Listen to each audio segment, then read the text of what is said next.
She was standing on the edge of a balcony when the Duke found her. Face wet with tears, she refused to wipe away, hands gripping the stone rail like it was the only thing keeping her from disappearing entirely. Inside, they were laughing.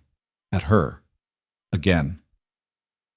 Elena Whitmore had spent her whole life being too honest for a world that preferred pretty lies. And tonight, at the grandest ball of the season, she'd finally cracked. But what she didn't know was that the man watching her from the shadows wasn't appalled by her bluntness. He was captivated by it. Stick around until the end to see how a woman the world rejected became the one who changed everything. Drop a like and tell us what city you're watching from in the comments. The ballroom smelled like expensive perfume and older money, the kind that didn't need to announce itself because it had been there for generations. Crystal chandeliers dripped light across polished marble floors, and the orchestra played something elegant and forgettable, background noise for people who never actually listened. Elena Whitmore stood near the refreshment table, holding a glass of champagne she hadn't touched, watching the swirl of silk and superficiality with the detached fascination of someone observing a species they didn't belong to. She'd tried. She really had. When Lady Pemberton had cornered her near the punch bowl 20 minutes earlier, Elena had smiled politely and nodded at the appropriate intervals. She'd even managed to keep her mouth shut when the woman launched into a breathless monologue about her son's promising prospects and impeccable lineage. But then Lady Pemberton had made the mistake of asking Elena's opinion. "Don't you think, Miss Whitmore, that a woman's primary duty is to elevate her husband's standing in society?" Elena had paused, champagne glass halfway to her lips. She could feel the weight of expectation pressing down on her, the invisible script she was supposed to follow, the lines she was meant to recite. Instead, she'd said, "I think a woman's primary duty is to herself. Everything else is negotiable." The silence that followed was the kind you could drown in. Lady Pemberton's smile had frozen in place, a wax sculpture of politeness concealing pure horror. Two younger women nearby had actually gasped, hands fluttering to their chests like startled birds. "Well," Lady Pemberton had said, voice tight enough to strangle on, "I see you have unconventional ideas, Miss Whitmore." "I have honest ones," Elena had replied, because apparently she was incapable of letting things go. "I'm sorry if that's uncomfortable." And that had been the end of that conversation. Now Elena stood alone, a 6-foot radius of empty space around her like she was contagious. People glanced her way and then quickly looked elsewhere, whispering behind fans and gloved hands. She caught fragments of their commentary. Utterly shocking, no sense of decorum, poor breeding showing through, and felt each word land like a small, precise cut. She wasn't sure what was worse, that they were talking about her, or that none of it was surprising anymore. "You really should learn to moderate yourself, Elena." She turned to find her cousin Margaret approaching, face arranged in an expression of practiced concern that didn't quite reach her eyes. "Moderate myself," Elena repeated flatly. "Yes." Margaret lowered her voice, stepping closer. "You can't just say whatever you're thinking. It's not done. You're making things difficult for yourself." "I'm making things difficult?" Elena's laugh was sharp enough to cut. "Margaret, I answered a question honestly. That's all. If honesty is difficult for people, perhaps the problem isn't with me." Margaret's jaw tightened. "The problem, cousin, is that you refuse to understand how this world works. You think being right matters more than being liked. And you think being liked matters more than being real." "Well, I think," Margaret said slowly, "that I'm engaged to a barren son, and you're standing alone at a ball with no prospects and a reputation for being difficult. So perhaps my way is working better than yours." The words landed exactly where Margaret had aimed them. Elena felt the familiar sting of shame and defiance twisting together in her chest, a knot she'd carried for so long she couldn't remember what it felt like to be without it. "Congratulations," Elena said quietly. "I hope you're very happy together." She meant it. She also meant the unspoken second half of that sentence. "I hope you're happy pretending to be someone you're not for the rest of your life." Margaret studied her for a long moment, something almost like pity crossing her face. "You're going to end up alone, Elena. And when you do, don't say I didn't warn you." She swept away in a rustle of rose-colored silk, leaving Elena standing there with a champagne glass she still hadn't drunk from, and a chest full of words she couldn't say. The ballroom felt too bright, too loud, too suffocating. Elena set down her glass and moved toward the edge of the room, weaving through clusters of conversation like a ghost passing through walls. Nobody stopped her. Nobody even seemed to notice. She found the balcony doors half hidden behind a velvet curtain and slipped through them into the cool night air. The contrast was immediate and overwhelming. The noise of the ballroom faded to a distant hum, replaced by the soft rustle of wind through manicured gardens and the faint chirp of crickets. Elena gripped the stone balustrade and sucked in a breath that felt like the first real one she'd taken all evening. The sky above was cloudless and vast, stars scattered across it like salt spilled on black velvet. She stared up at them and felt the tightness in her chest begin to ease just slightly. "I don't belong here," she whispered to the night. "I don't belong anywhere." It wasn't self-pity, it was just a fact, stated plainly. The same way she'd state that water was wet or stones were hard. She didn't fit into the world she'd been born into, and no amount of trying seemed to change that. Maybe Margaret was right. Maybe she would end up alone. Maybe that was better than spending her life pretending to be someone else. She was so lost in thought that she didn't hear the footsteps behind her until a voice spoke, low and measured. "If you're planning to jump, I should warn you it's only a 10-foot drop. You'd probably just sprain something." Elena spun around, heart hammering. A man stood in the doorway to the balcony, silhouetted against the warm light from the ballroom. He was tall, taller than most men she knew, with shoulders that suggested either military training or a lot of time spent doing actual physical work. As he stepped forward into the moonlight, she got a better look at him. Dark hair, severe features, eyes that seemed to assess everything they landed on. He wore his formal attire the way soldiers wore uniforms, correctly, but without particular enthusiasm. There was something about him that felt controlled, like every movement, every word was carefully measured before being deployed. "I wasn't planning to jump," Elena said, annoyed to find her voice slightly unsteady. "I was just getting some air." "Ah." He moved to the opposite end of the balcony, maintaining a respectful distance. "That makes two of us, then." They stood in silence for a moment. Elena waited for him to introduce himself or launch into some tedious attempt at small talk. When he didn't, she found herself oddly grateful. "You're Duke Blackthorne," she said finally, recognizing him from various society pages her mother forced her to read. "Adrian Blackthorne." "Guilty?" He leaned against the balustrade, gaze fixed on the gardens below. "And you're Elena Whitmore." She tensed. "I suppose you heard about my conversation with Lady Pemberton." "I heard several conversations about your conversation with Lady Pemberton." The corner of his mouth twitched. "The consensus seems to be that you're either dangerously radical or profoundly stupid." Elena's hands curled into fists. "And what's your conclusion?" He turned to look at her directly for the first time, and she found herself caught by the intensity of his gaze. It wasn't cruel or mocking, it was curious, assessing. "I think you told the truth, and people punished you for it," he said, "which is neither radical nor stupid, just inconvenient." She blinked. "You agree with me?" "I think Lady Pemberton's son is a pompous idiot with the intellectual depth of a puddle, and any woman who marries him will spend the next 40 years pretending to be interested in his hunting stories." He paused.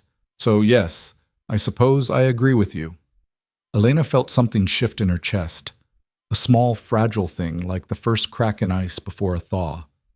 "You're the first person all evening who said that," she admitted. "The first person who agrees with you, or the first person willing to say it out loud?" "Both, probably." Adrian's expression softened almost imperceptibly. "Then you've been in poor company." "I'm always in poor company. It's one of the hazards of being myself." She hadn't meant to say that. It had slipped out before she could catch it, raw and unguarded. She waited for him to recoil, to make some excuse and retreat back to the ballroom where people knew how to have proper conversations. Instead, he just nodded slowly. "I know the feeling," he said quietly. There was something in his voice, a weight, a history, that suggested he wasn't making polite conversation. Elena found herself studying him more closely, seeing past the formal exterior to something harder and more complicated underneath. "You're a duke," she pointed out. "You can do whatever you want. Be whoever you want." "Can I?" His smile was brief and joyless. "I'm a title before I'm a person, Miss Whitmore. I have been since my father died when I was 16. Everything I do, every word I speak reflects on that title. There's very little room for whoever I want in that equation. Elena absorbed this, surprised by his candor. Then why tell me? You don't know me. Exactly. He straightened, brushing invisible dust from his jacket. You're a stranger on a balcony who everyone inside has already decided to hate. What do I have to lose? She should have been offended by that. Instead, she found herself almost smiling. Fair point. They lapsed into silence again, but this time it felt different, less awkward, more companionable. Elena turned back to the garden, breathing in the scent of night-blooming jasmine. Can I ask you something? Adrian said after a moment. You just did. Can I ask you something else? She waved a hand. Go ahead. Why don't you just lie? Or at least soften things? It would make your life considerably easier. Elena considered the question seriously. It was one she'd asked herself countless times, usually at 3 in the morning after another social disaster. Because I've tried, she said finally. I've tried smiling and nodding and saying what people want to hear, and every time I do it, I feel like I'm erasing a little bit of myself, like I'm agreeing that who I actually am isn't good enough to exist. She turned to face him. Maybe that makes me prideful or stubborn or all the other things people say, but I'd rather be alone and honest than surrounded by people who only like the version of me I'm pretending to be. Adrian was quiet for a long moment, his expression unreadable in the shadows. That's either very brave or very foolish, he said at last. Probably both. Probably. But there was something almost like respect in his voice now. For what it's worth, Miss Whitmore, I don't think you're the problem. I think the problem is a world that punishes people for having integrity. The words hit her like a physical thing, unexpected and affecting. Elena felt her throat tighten with emotions she couldn't quite name. Thank you, she managed. Don't thank me. I'm just stating the obvious. The obvious that nobody else seems to see. He inclined his head slightly, acknowledging the point. Then, with the kind of careful deliberation that seemed to characterize all his movements, he pushed off from the balustrade and turned toward the doorway. I should return before I'm missed, he said. But, Miss Whitmore, if you find yourself in need of another escape during the evening, this balcony seems sufficiently unpopular. Are you inviting me to hide with you, Your Grace? I'm suggesting that solitude is more bearable when it's shared occasionally. And with that cryptic statement, he disappeared back into the ballroom, leaving Elena alone with the stars and a strange, fragile feeling in her chest that felt dangerously close to hope.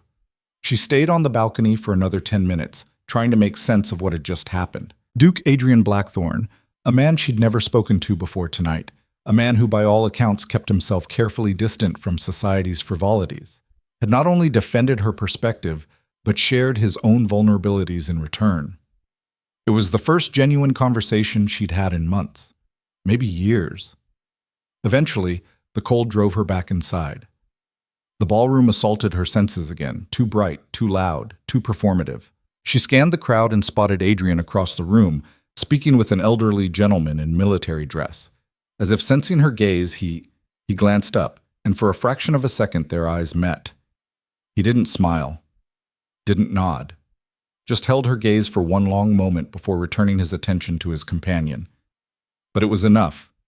Elena made her way along the perimeter of the room, avoiding eye contact, heading for wherever her mother had stationed herself for the evening. She found her near the orchestra, holding court with a group of matrons who all looked vaguely disapproving of everything. There you are, her mother said, voice tight. Where have you been? Getting some air. I heard about your conversation with Lady Pemberton. Her mother's smile didn't waver, but her eyes were ice. We will discuss it at length tomorrow. For now, simply try not to say anything else that might embarrass this family further. Elena swallowed the dozen responses that rose to her lips and simply nodded. It wasn't worth it. Not here. Not now. The rest of the evening passed in a blur of forced smiles and careful silence. Elena danced when asked, 3 times total, all with men who looked vaguely uncomfortable holding her, as if honest conversation might be contagious. She made small talk that amounted to nothing. She became very good at staring at a point just past people's shoulders, so it looked like she was engaged when really she was somewhere else entirely. And through it all, she was aware of Adrian Blackthorne moving through the crowd like a chess piece on a board, deliberate, strategic, controlled. He didn't approach her again, didn't even look her way, as far as she could tell. But somehow, knowing he was there made the whole thing slightly more bearable. When the ball finally ended and Elena climbed into her family's carriage for the ride home, she was exhausted in a way that had nothing to do with physical exertion. Her mother sat across from her, lips pressed into a thin line of disapproval. "You are determined to ruin yourself," her mother said as the carriage lurched into motion. "Aren't you?" "I'm determined to be myself," Elena replied quietly. "If that ruins me, then so be it." Her mother closed her eyes as if in pain. "You sound just like your father." It wasn't a compliment. Elena's father had been a scholar, a man more interested in books and ideas than social advancement. He died when Elena was 12, leaving behind a library full of philosophy texts and a daughter who'd inherited his stubborn commitment to truth. Her mother had never forgiven either of them for it. "Would that be so terrible?" Elena asked. "Your father died poor and forgotten, Elena. Is that the legacy you want?" "He died honest. I'll take that over rich and false, any day." Her mother didn't respond to that. They rode the rest of the way in silence, the darkness outside broken only by occasional street lamps that threw strange shadows across her mother's face. When they arrived home, Elena went straight to her room, not bothering with pleasantries or post-mortem analysis of the evening. She dismissed her maid, unpinned her own hair, and stood at the window looking out at the sleeping city. Somewhere out there, Adrian Blackthorne was probably in his own home, carrying his title like armor, maintaining the careful control that kept the world at arm's length. Did he feel as alone as she did? The question surprised her. She barely knew the man. One conversation on a balcony didn't constitute a connection. It was just a moment, a brief intersection of two people who happened to be escaping the same suffocating environment. And yet, "I know the feeling," he'd said, and she'd believed him. Elena pressed her forehead against the cool glass and closed her eyes. Tomorrow she'd wake up to her mother's lecture about propriety and reputation. Tomorrow, the whispers would continue, the social exile would deepen, and she'd once again be the woman who couldn't seem to learn the simple art of keeping her mouth shut. But tonight, for just a few minutes on a moonlit balcony, someone had looked at her and seen her clearly without flinching. That would have to be enough. The morning came too soon and too bright, sunlight stabbing through the gap in Elena's curtains like an accusation. She woke with a headache that had nothing to do with champagne. She hadn't drunk enough for that. And everything to do with the tension that had been coiled at the base of her skull since she'd opened her mouth at Lady Pemberton. Her maid Annie appeared with breakfast on a tray and a sympathetic expression that suggested the servants' gossip network had already processed last night's events. "Your mother wants to see you in the drawing room at 10 o'clock, miss," Annie said, setting the tray down with more care than necessary, as if Elena might shatter. "Of course she does." Elena pushed herself upright, accepting the tea Annie poured. "How bad is it, on the servant rumor scale?" Annie bit her lip. "Cook says you told Lady Pemberton that women don't need husbands." "I didn't say that. Cook says her cousin's friend who works for the Pembertons heard it directly. I said a woman's primary duty is to herself. That's not the same thing." "To Cook, it amounts to the same, miss." Annie handed her a piece of toast. "She thinks you're very brave. Or very foolish. She hasn't decided which." Elena took a bite of toast she didn't want. "Join the club." After Annie left, Elena dressed in one of her simpler day dresses, pale blue muslin that her mother always said made her look washed out, but that Elena preferred because it was comfortable and didn't require a corset that felt like a torture device. She pinned her hair up herself, not bothering with any of the elaborate styles that were fashionable. What was the point? She was already a scandal. Might as well be a comfortable scandal. At precisely 10 o'clock, she presented herself in the drawing room. Her mother sat in her usual chair by the window, back straight as a ruler, embroidery in her lap that she wasn't actually working on. It was a prop, Elena had realized years ago, something to look busy with while delivering lectures. "Sit," her mother said without looking up. Elena sat. For a long moment, her mother said nothing, just worked her needle through fabric in tight, precise stitches that suggested barely controlled fury. "I have received 4 notes this morning," her mother said finally, 4 separate matrons, all expressing their concern about your outburst last night. It wasn't an outburst, it was an answer to a question. It was inappropriate. The needle jabbed through fabric. Lady Pemberton is one of the most influential women in society, Elena. Her opinion matters. Her opinion is that women exist to accessorize men's ambitions. Forgive me if I don't find that particularly influential. The needle stopped. Her mother finally looked up, and the expression on her face was one Elena had seen 1,000 times. Disappointment mixed with exhaustion, mixed with something that might have been grief if it was directed at anything other than her daughter's existence. "You don't understand," her mother said quietly. "You have never understood." This world has rules, Elena. You can think they're foolish, you can think they're unfair, but they exist nonetheless. And when you break them, there are consequences. I'm aware of the consequences. Are you? Her mother set down her embroidery. Are you truly? Because from where I sit, you seem determined to destroy any chance you have at a decent marriage, a decent life. You're 22 years old, Elena. You have no fortune of your own, no particular beauty to recommend you. Thank you for that assessment. And now you're developing a reputation as a woman with radical ideas and no sense of propriety. Do you know what that makes you? Honest? Unmarriageable. The word landed like a slap. You are making yourself unmarriageable, and I cannot for the life of me understand why. Elena felt the familiar tightness in her chest, the same feeling she got every time they had this conversation, which was often. Because I won't lie about who I am to trick some man into marrying me. Because I'd rather be alone than spend my life pretending to be someone else. How many times do I have to explain this? And how many times do I have to explain that your principles won't keep you fed when I'm dead, and there's no one to support you? Her mother's voice cracked slightly. You think you're being noble, Elena. You think you're standing up for some higher truth, but all you're doing is ensuring that you'll end up a spinster, dependent on the charity of relatives who already pity you. The words hurt because there was truth in them. Elena had no illusions about her situation. Without a husband, without money of her own, her options were limited to governess work or living as a permanent guest in someone else's home. Margaret's, probably, which would be its own special kind of hell. Then I'll be a spinster, Elena said, lifting her chin. If that's the cost of being myself, I'll pay it. Her mother laughed, but there was no humor in it. You say that now. Wait until you're 40 and alone and you realize that pride is cold company in your old age. At least I'll still be me. You'll be nothing. Her mother picked up her embroidery again, fingers trembling slightly. You'll be a cautionary tale mothers tell their daughters. Don't be like Elena Whitmore, who thought honesty mattered more than survival. Elena stood. Is that all? No. Her mother didn't look up. The Ashworth Garden party is in 3 days. You will attend. You will be pleasant. And you will not, under any circumstances, share your opinions about women's duties or marriage or anything else that might further damage this family's reputation. Do you understand? I understand that you want me to be silent. I want you to be smart. There's a difference. Elena didn't trust herself to respond to that. She left the room before the words building in her throat could escape. Words about how being smart and being honest shouldn't be mutually exclusive.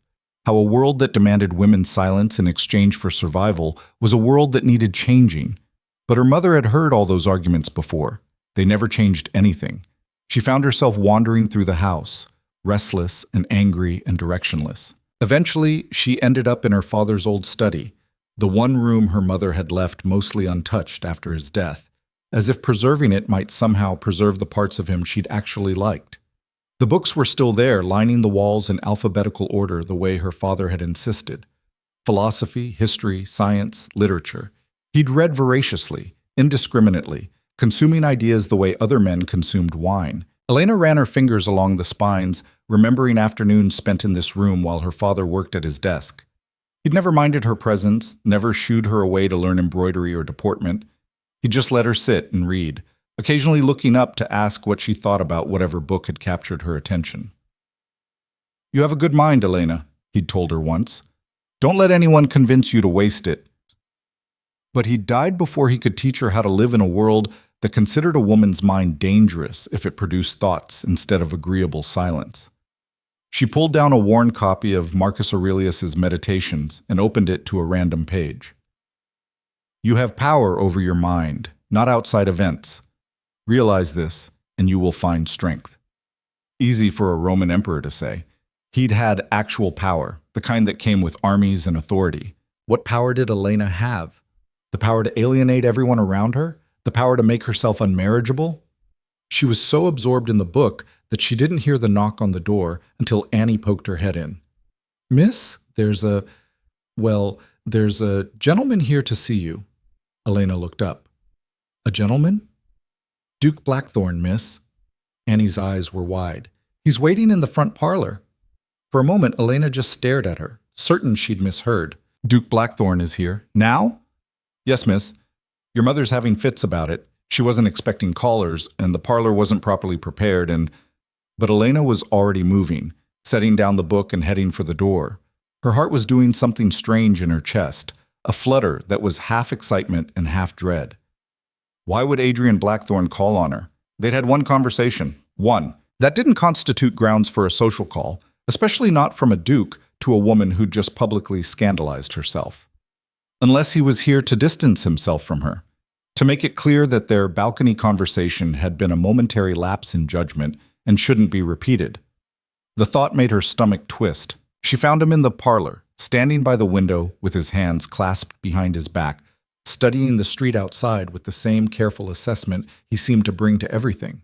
He turned when she entered, and for a brief moment something flickered across his face. Relief, maybe? Or surprise that she'd actually come. "Your Grace," Elena said, trying to keep her voice steady. "This is unexpected." "Miss Whitmore," he bowed slightly. "I apologize for calling unannounced. I hope I'm not disturbing you." "Not at all. I was just reading." "Ah." He glanced at the book she was still holding. She'd apparently carried it with her without realizing. "Marcus Aurelius. Good choice. You're familiar with his work?" "Somewhat. I find Stoic philosophy useful for surviving formal dinners and political negotiations." There was the faintest hint of humor in his voice. The part about controlling one's mind rather than external events seems particularly relevant when one is forced to make small talk about the weather for 3 hours straight. Despite everything, Elena felt herself smile. "I'll have to try that approach, though I suspect my problem is less about controlling my mind and more about controlling my mouth." "Yes, I heard you had an enlightening conversation with Lady Pemberton last night." Elena's smile faded. "I'm sure you did. Everyone heard about it. Is that why you're here? To suggest I apologize, perhaps? Or to distance yourself from the scandalous Miss Whitmore before her reputation damages yours?" Adrian's expression shifted, not offended, but thoughtful. "Actually, I'm here to invite you to walk with me in the park. If you're amenable." She blinked. "You want to walk with me? In public? After last night? Is there a reason I shouldn't? Besides the fact that I'm currently the subject of social ridicule and associating with me might reflect poorly on you?" "Miss Whitmore," he said, meeting her eyes directly, "if I cared that much about what society thought, I wouldn't have become a duke known for avoiding social functions and speaking bluntly to people who expect flattery. I think my reputation can survive a walk in the park with an interesting woman." Interesting. Not scandalous. Not inappropriate. Interesting. Elena felt something shift in her chest again, that same fragile hope from last night. "I'd like that," she said quietly. "Though I should warn you, my mother will probably have your butler cornered within the hour, demanding to know your intentions." "Then I should probably have some intentions to declare." He offered his arm. "Shall we?" She hesitated only a moment before taking it. His arm was solid under her hand, steady in a way that made her feel less like she was about to fall apart. They left the house together, her mother appearing in the hallway just in time to see them go, face frozen in an expression somewhere between horror and calculation. Elena could practically see her mother's mind working. Duke Blackthorn was paying attention to her scandalous daughter, which was either a disaster or an opportunity depending on how it played out. The park was only a few blocks away, one of those carefully maintained green spaces where society came to see and be seen. It was late morning, which meant it was populated but not crowded. Nursemaids with children, a few elderly couples, some younger women walking in groups. Elena was immediately aware of the stares. People recognized Adrian. He was hard to miss, tall and authoritative and moving through space like he owned it. And people recognized her.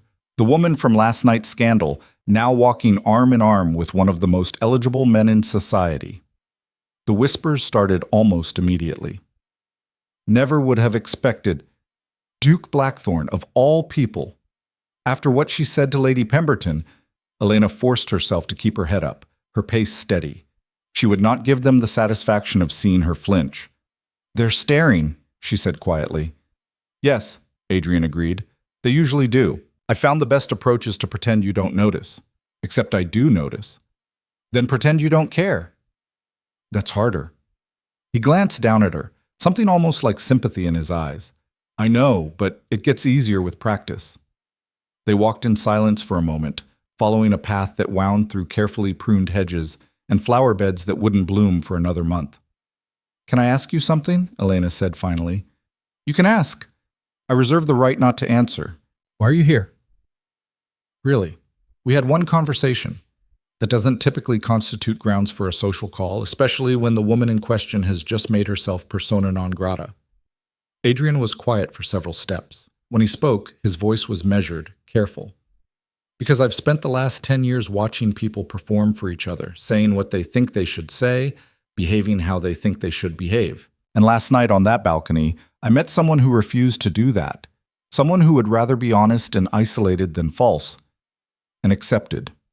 He paused. "I found it refreshing." "Refreshing," Elena repeated. "That's one word for it. Most people would use foolish or self-destructive. Most people are cowards who've convinced themselves that cowardice is wisdom." The bluntness of the statement surprised her. "You're including yourself in that assessment?" "Especially myself." He steered them toward a less populated path. "I've spent years being exactly what a duke should be. Measured, appropriate, strategic. I've made every decision based on what would be best for my title, my estates, my legacy. And somewhere in all that careful calculation, I forgot what it felt like to just be honest." "That doesn't sound like cowardice. It sounds like responsibility. There's a fine line between the two." He looked at her seriously.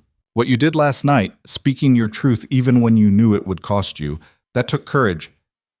I'm not sure I possess any more." Elena didn't know what to say to that. The idea that Duke Adrian Blackthorne, a man who seemed to embody strength and control, might envy her reckless honesty was almost incomprehensible. "I'm not brave," she said quietly. "I'm just tired. Tired of pretending, tired of performing. If that's courage, it's only because I've run out of alternatives." That's what courage is usually. Not having alternatives and choosing to move forward anyway. They walked deeper into the park, away from the main paths where society congregated. Here, surrounded by bare trees and winter-brown grass, the whispers faded to nothing. "Can I tell you something?" Elena asked. "Please." "Sometimes I wish I could be like Margaret, my cousin. She's marrying a baron's son, and she's perfectly happy molding herself into whatever shape he needs. She'll be a good wife, a good hostess, a good ornament on his arm. And she'll never once question whether there's supposed to be something more than that." "Do you envy her?" Elena considered. "No, but I envy her certainty. She knows what she wants, or at least she's convinced herself she does. And I just feel lost. Like I'm standing in a room where everyone knows the steps to a dance I was never taught." "Then perhaps the problem isn't that you don't know the steps. Perhaps it's that you're dancing to different music entirely." She looked up at him. "That's very poetic for a stoic duke. Even stoics have their moments." The corner of his mouth lifted slightly. "My point is, Miss Whitmore, that maybe you're not lost. Maybe you're just in the wrong room." "And where exactly is the right room for a woman like me? Where do the honest and unmarriageable go to feel less alone?" "I'm still figuring that out myself," he admitted. "But I suspect it's somewhere that values truth over performance, substance over style, people over position. If you find it, let me know. I'll meet you there." They'd reached a small pond at the far end of the park, its surface dark and still. A few ducks floated near the edge, unbothered by the cold. Adrian stopped, releasing her arm to turn and face her fully. "I know this is forward, and I know we barely know each other. But I'd like to call on you again, properly. Not just once, but regularly." Elena's heart did that strange flutter again. You want to court me? I want to get to know you better. Whether that constitutes courtship or friendship or something else entirely, I haven't decided. But I know that our conversation last night was the first genuine interaction I've had in months, and I'd like more of them. Even though I'm scandalous? Especially because you're scandalous. Though I'd prefer honest to scandalous. Society doesn't make that distinction. And society, Adrian said dryly, can go hang. Elena laughed. A real laugh, surprised out of her. I'm pretty sure dukes aren't supposed to say things like that. Then consider it more evidence that I'm not very good at being what I'm supposed to be. He offered his arm again. So, may I call on you? She should say no. She should recognize that this was a terrible idea, that his interest in her would fade once he realized how deep her inability to conform actually ran, that she'd only end up disappointing him the way she disappointed everyone else. But when she looked at him, really looked at him, she saw something in his eyes that reminded her of her own reflection. A kind of careful loneliness, a hunger for something real in a world built on performance. Yes, she said, taking his arm. You may call on me. But fair warning, I'm going to be exactly as honest with you as I am with everyone else, which means you'll probably regret this decision within a week. I'll take that risk. They walked back through the park together, and Elena was aware of the stares, the whispers, the speculation that would be flying through drawing rooms by evening. But somehow, with Adrian beside her, it all felt slightly less suffocating. When they reached her house, he handed her down from his carriage with careful formality. Thank you for the walk, Miss Whitmore. Thank you for asking, Your Grace. He paused, hat in hand, looking at her with an expression she couldn't quite read. One more thing. What you said to Lady Pemberton, about a woman's duty being to herself. I've been thinking about it. And I think you're right. I think everyone has a duty to themselves first, to be true to who they are, rather than who others expect them to be. The fact that society punishes you for believing that doesn't make it less true. He bowed and left before she could respond, climbing back into his carriage and disappearing down the street. Elena stood on the front steps, watching him go, feeling like something had shifted in her chest. A locked door opening, letting in light she hadn't realized she'd been missing. Her mother was waiting in the hallway when she came inside. Well? Her mother demanded. What did he want? To walk with me. To talk. And he wants to call on me again. Her mother's face went through several expressions in rapid succession: suspicion, calculation, hope, fear.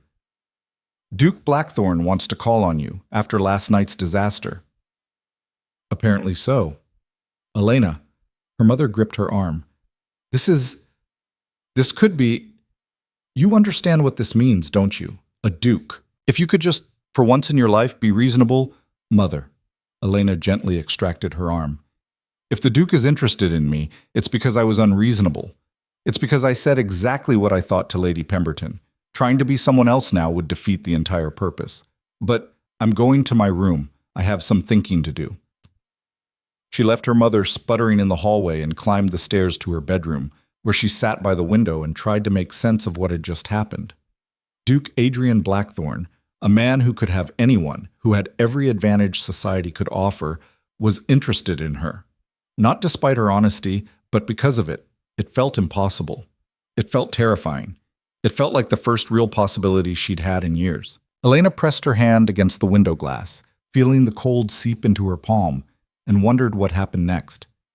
Because for the first time in her life, she had no idea, and that uncertainty felt less like falling and more like flying. Outside, the city carried on, indifferent to the small revolution happening in a single woman's chest. But revolutions always started small. Elena was beginning to understand that. They started with a single person deciding that honesty mattered more than acceptance. And sometimes, if you were very lucky, they started with someone else deciding you were worth knowing exactly as you were. Elena closed her eyes and let herself hope, just a little, just enough, that this might be one of those times. Adrian called on her 3 more times in the following week, and each visit made the situation progressively worse. The first time he brought flowers, white roses, simple and elegant, and stayed for exactly the socially appropriate 30 minutes, discussing books and philosophy while her mother hovered in the corner pretending to embroider. Elena had been careful, measured, trying to prove she could behave properly when the stakes mattered. The second time, they'd walked in the park again, and she'd made the mistake of laughing too loudly at something he'd said. An actual, genuine laugh that had caused 3 separate matrons to stop their conversations and stare. By evening, the rumor was that Elena Whitmore was conducting herself improperly with Duke Blackthorne, showing a shocking lack of feminine restraint. The third time, he'd stayed for an hour, and they'd debated the merits of constitutional monarchy versus Republican government with the kind of passionate intensity that made her mother develop a visible headache. Adrian had argued his points with a sharp intelligence that matched her own, never once suggesting she should soften her opinions or defer to his superior knowledge. It was exhilarating. It was also, according to society, completely unacceptable. A woman shouldn't debate politics with a gentleman, her mother had hissed after Adrian left. You're supposed to listen admiringly and agree with his superior judgment. Then he should find someone who's willing to pretend she doesn't have thoughts, Elena had shot back. But the damage was compounding. Every interaction with Adrian seemed to add fuel to the fire of her reputation. The problem wasn't that he was courting her. The problem was that he was treating her like an intellectual equal, and society found that more scandalous than if he'd simply taken her as a mistress. The invitations that had already been scarce dried up completely. The Ashworth Garden Party invitation was quietly rescinded with an apologetic note about limited space. 2 other families sent similar regrets. By the end of the week, Elena's social calendar had gone from sparse to completely empty. Margaret came to visit on a gray Tuesday afternoon, ostensibly to return a book she'd borrowed months ago, but really to deliver a warning. You need to be more careful, Margaret said, settling into the chair across from Elena in the sitting room. She looked elegant as always, her engagement ring catching the weak sunlight from the window. People are talking. People are always talking. That's their primary occupation. They're saying you're using Duke Blackthorne, that you're trying to trap him into marriage by being unconventional, different, that you're calculating. Elena set down the teacup she'd been holding with more force than necessary. That's absurd. If I were trying to trap him, I'd be simpering and agreeable, not debating political theory and arguing about philosophy. That's what makes it clever, according to Lady Pemberton. She says you've realized that traditional feminine behavior won't work on a man like the Duke, so you're trying a different approach, playing on his intellectual vanity by pretending to care about ideas. Pretending? Elena's voice rose. Margaret, I genuinely care about ideas. I always have. You know that. Margaret's expression softened slightly. I know, but they don't. Or they don't want to. Elena, you have to understand, society doesn't like women who stand out. And you're not just standing out, you're standing next to one of the most eligible men in England while doing it. That makes you a target. So what am I supposed to do? Stop seeing him? Pretend to be stupid when he visits? I'm saying be strategic. Soften yourself a little. Show them you can be proper when it matters. Attend a few church services, host a tea party, demonstrate some conventional feminine accomplishments. I don't have conventional feminine accomplishments. I can barely embroider, I play piano like a drunk elephant, and my watercolors look like something a child would create with their eyes closed. Then learn. Margaret leaned forward, genuine urgency in her voice. Elena, this is your chance. A duke is paying attention to you. Do you understand how rare that is? How lucky you are? But you're squandering it by refusing to compromise even a little bit. Compromising who I am isn't a little bit, Margaret. It's everything. Then you're going to lose him. Margaret stood, smoothing her skirts.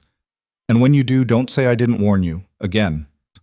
After Margaret left, Elena sat alone in the sitting room, staring at the cold fireplace and feeling the weight of everyone's expectations pressing down on her like a physical thing. Was Margaret right? Was she being stubborn to the point of self-destruction? But then she remembered the way Adrian had looked at her when they debated constitutional theory. The spark in his eyes that suggested he was genuinely engaged, genuinely interested. He'd never once asked her to be quieter, softer, more agreeable. If anything, he seemed to appreciate her directness. Unless Margaret was right, and he was just being polite. Unless his interest would fade the moment he realized how thoroughly unmarriageable she actually was. The thought made her chest tight with something that felt dangerously close to panic. She was saved from spiraling further by Annie appearing in the doorway, looking worried. Miss, there's a situation. What kind of situation? Your mother's cousin, Lady Hartwell, is hosting a dinner party tomorrow evening. Your mother just received an invitation. For her, not for you. Elena absorbed this. I see. Your mother's quite upset. She's trying to decide whether to decline on principle or attend and attempt to rehabilitate your reputation in your absence. She should go. There's no reason for her to suffer socially because of my choices. But even as she said it, Elena felt the sting of exclusion. Lady Hartwell had always included her before, even if only out of family obligation. The deliberate omission now was a message, clear and cold. You've gone too far. Her mother appeared in the doorway behind Annie, face drawn and pale. We need to discuss this, her mother said. There's nothing to discuss. You should attend. Enjoy yourself. Elena, this is serious. If even family is excluding you, then I'll deal with it. I always do. Her mother's hands clenched at her sides. Why? Why can't you just bend? Just a little. The Duke clearly has some interest in you, but you're making it impossible for him to pursue it properly. No man wants a wife who'll embarrass him at every social function. Then perhaps I shouldn't marry. Elena, mother, please. Elena's voice cracked despite her best efforts. I'm tired. Can we not do this right now? Her mother stared at her for a long moment, then turned and left without another word. Elena sat in the silence that followed, feeling more alone than she had in years. The next evening, while her mother attended Lady Hartwell's dinner party, Elena stayed home with a book she couldn't concentrate on and a growing sense that walls were closing in from all sides. Adrian called the following afternoon, and for the first time, Elena almost told Annie to send him away. What was the point? Every time he visited, her situation got worse. Maybe if she just stopped seeing him, the gossip would die down. The invitations might resume. She could go back to being merely ignored instead of actively excluded.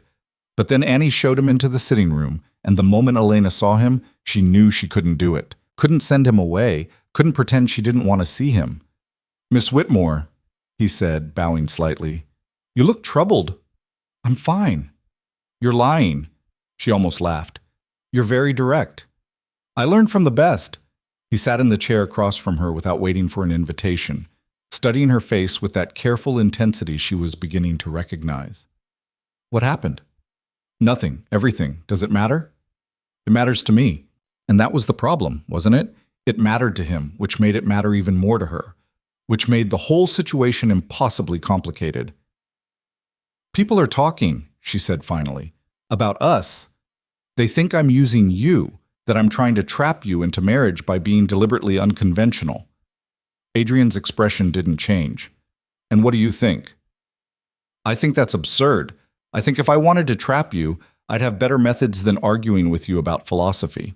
Agreed. You'd be terrible at trapping anyone. You're far too honest. Despite everything, she felt her mouth quirk into an almost smile. Is that a compliment or an insult? Both, probably. He leaned back in his chair. Elena, may I call you Elena? She nodded, throat suddenly tight. Elena, I don't give a damn what people are saying about you. Or about us. I've spent my entire adult life being gossiped about, analyzed, speculated over. It's tedious, but it's also meaningless. The only opinion that matters is my own, and I find you fascinating exactly as you are. You say that now, but what happens when your friends start avoiding you because you associate with me? When important political allies distance themselves? When your reputation suffers because of mine? Then I'll know who my real friends are, and good riddance to the rest. You're being naive. I'm being honest.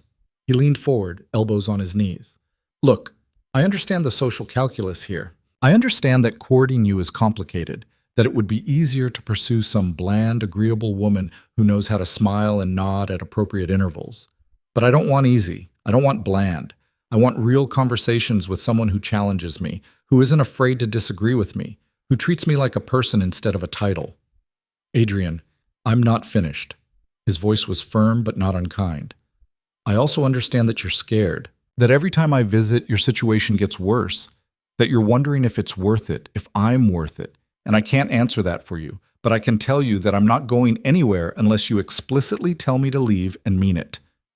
Elena felt tears prick at her eyes and blinked them back furiously. She would not cry. She would not. "I don't know how to do this," she whispered. "I don't know how to be what everyone expects while also being myself. And I don't know how to involve you in this mess without ruining your life too. My life is already ruined in all the ways that matter. I'm wealthy, titled, and profoundly lonely. You're giving me something I didn't know I was missing, genuine connection. That's worth a little social inconvenience." "A little," she laughed, but it came out bitter. "Adrian, they're excluding me from family events. I've been uninvited from parties I was already invited to. My own cousin thinks I'm squandering my chances by refusing to pretend to be someone I'm not. This isn't a little inconvenience. This is social annihilation." "Then let them annihilate you." He said it calmly, matter-of-factly, as if he was suggesting they take a walk instead of advocating for her complete rejection of societal expectations. "Let them exclude you from their tedious parties and shallow conversations. Build a different life, one that doesn't require you to erase yourself for approval." "That's easy for you to say. You're a duke. You have money, property, independence. I have none of those things. If I'm completely ostracized, I'll end up dependent on relatives who already pity me, working as a governess if I'm lucky, or worse if I'm not." The words hung in the air between them, the ugly truth of her situation finally spoken aloud. Adrian was quiet for a long moment. When he spoke, his voice was careful, measured. "You're right. I apologize. I was being thoughtless. Your circumstances are different from mine, and the stakes are higher." He paused. "But Elena, speaking practically, what's your alternative? Marry someone who bores you? Spend the rest of your life pretending to be someone you're not? That's a different kind of annihilation, and it's permanent. At least I'd be safe. Would you? Or would you just be slowly dying inside while maintaining the appearance of propriety?" The question hit too close to home. Elena looked away, focusing on the window where afternoon light was starting to fade into early evening. "I don't know what you want from me," she said quietly. "I want you to stop apologizing for who you are. I want you to stop trying to shrink yourself to fit into spaces that were never meant for you. And selfishly, I want you to keep seeing me because our conversations are the only thing making my life bearable right now." She turned back to him, startled by the rawness in his voice. "You're not happy," she said. It wasn't a question. "I'm a duke. Happiness isn't part of the job description. Duty, responsibility, maintaining the family legacy, those are the requirements. Everything else is secondary." "That sounds awful." "It is, which is why meeting you felt like opening a window in a sealed room. Suddenly I could breathe again." Elena didn't know what to say to that. The vulnerability in his admission made her chest ache. "I'm scared," she confessed. "I'm scared that if I keep seeing you, things will get worse. I'm scared that you'll eventually realize I'm not worth the trouble. I'm scared that I'm fooling myself into thinking this could ever work." "Those are all reasonable fears." He stood, moving closer but maintaining a respectful distance. "But if you send me away now, you'll never know what might have happened, and I think that might be the scariest possibility of all." Before she could respond, the sitting room door burst open. Her mother stood there, still in her outdoor clothes, face flushed with what looked like rage or humiliation, or both. "Your Grace," her mother said, voice tight. "How lovely to see you. Elena, might I have a word, privately?" Adrian glanced at Elena, a silent question in his eyes. She nodded minutely. "Of course, Mrs. Whitmore. I was just leaving." He turned to Elena. "Thank you for the conversation, Miss Whitmore. I hope we can continue it soon." After he left, Elena braced herself for the storm. It came immediately. "Do you have any idea what just happened at Lady Hartwell's dinner?" her mother demanded, slamming her reticule down on the side table. "I wasn't there, so no." "Lady Pemberton was there, and she made it very clear, in front of everyone, that she considers you a dangerous influence, that your radical ideas and improper behavior are a threat to proper young ladies everywhere. And then," her mother's voice cracked, "then she suggested that I failed as a mother, that your father's inappropriate influence ruined you, and I was too weak to correct it." Elena felt ice settle in her stomach. "Mother, and do you know what I could say in response? Nothing, because she's right. You are ruined. You've made yourself unmarriageable through sheer stubbornness, and now you're dragging our entire family down with you. The Duke doesn't think I'm ruined. The Duke, her mother said with barely controlled fury, is playing with you. Men like him don't marry women like you. They court you for amusement, for the novelty of someone who argues with them, and then they marry some proper, boring girl who knows her place. You're a distraction, Elena, an interesting oddity. Nothing more. The words landed like blows. Elena felt each one, felt them settle into the parts of her that already doubted, already feared, already believed she wasn't good enough. You don't know that, Elena said, but her voice was weak. I know the world better than you do. I know how men think. And I know that Duke Blackthorn will eventually realize that being seen with you is damaging his reputation, and he'll fade away like morning fog. And you'll be left with nothing, no prospects, no reputation, no future. Is that what you want? I want to be myself. Then congratulations. Her mother's laugh was bitter. You've succeeded. You're completely, utterly yourself, and you're completely, utterly alone. I hope your principles keep you warm at night when you're old and forgotten. She swept out of the room, leaving Elena standing there with her hands shaking and her chest so tight she could barely breathe. The next 2 days were the worst of Elena's life. Her mother stopped speaking to her beyond basic necessity. No more lectures, just cold silence that was somehow worse than anger. Annie reported that the staff were gossiping about how long it would be before Elena was sent away to live with distant relatives in the country. A polite exile for family embarrassments. And Adrian didn't call. 1 day, then 2, with no visit, no note, nothing. Elena told herself it didn't matter. Told herself she'd been expecting this, that her mother was right, and he'd simply lost interest now that the novelty had worn off. But it hurt. It hurt more than she wanted to admit. On the 3rd day, she received a letter. It wasn't from Adrian. It was from Lord Ashworth, a middle-aged widower who'd occasionally paid attention to her at social functions with the kind of moderate interest that had never gone anywhere. Dear Miss Whitmore, the letter began, I hope this finds you well. I've been thinking about our conversations at various gatherings, and I believe we might suit each other admirably. You're an intelligent woman, perhaps too intelligent for some, and I appreciate that quality. I'm looking for a wife who can manage my household and provide intelligent conversation at dinner parties. Nothing too demanding. I think we might come to an arrangement that would benefit us both. Would you do me the honor of allowing me to call on you? Elena read the letter twice, trying to parse what he was actually offering. A marriage of convenience. Nothing romantic, nothing passionate, just a practical arrangement where she'd get security and he'd get a competent household manager who could string sentences together coherently. It was exactly the kind of offer her mother would celebrate. Exactly the kind of sensible solution that would solve all her practical problems. It made her want to vomit. She was still staring at the letter when Annie appeared in the doorway. Miss, Duke Blackthorn is here to see you. Elena's head snapped up. He's here? In the sitting room. He looks rather determined, miss. Elena shoved the letter into her pocket and hurried downstairs, her heart doing things that felt dangerously close to hope. Adrian was standing by the window, hands clasped behind his back. He turned when she entered, and she saw immediately that something was different. The careful control he usually maintained had cracks in it, visible tension in his shoulders and jaw. Where have you been? The words came out before she could stop them. I've been dealing with my mother, he said. She arrived unexpectedly 3 days ago and has been making her opinions about my social activities very clear. Oh. Elena felt her stomach drop. She heard about me. She heard about you, formed opinions about you without meeting you, and has been attempting to redirect my attention towards several more suitable young ladies. It's been exhausting. I see. Elena moved to the chair farthest from him, needing distance. And have you been successfully redirected? His head snapped toward her, eyes sharp. You can't seriously think, I don't know what to think. You disappear for 3 days, your mother disapproves, and suddenly I'm receiving marriage proposals from men who want a competent household manager instead of a wife. You received a proposal? Lord Ashworth. Very practical, very sensible. The kind of arrangement my mother would approve of. Something dangerous flickered across Adrian's face.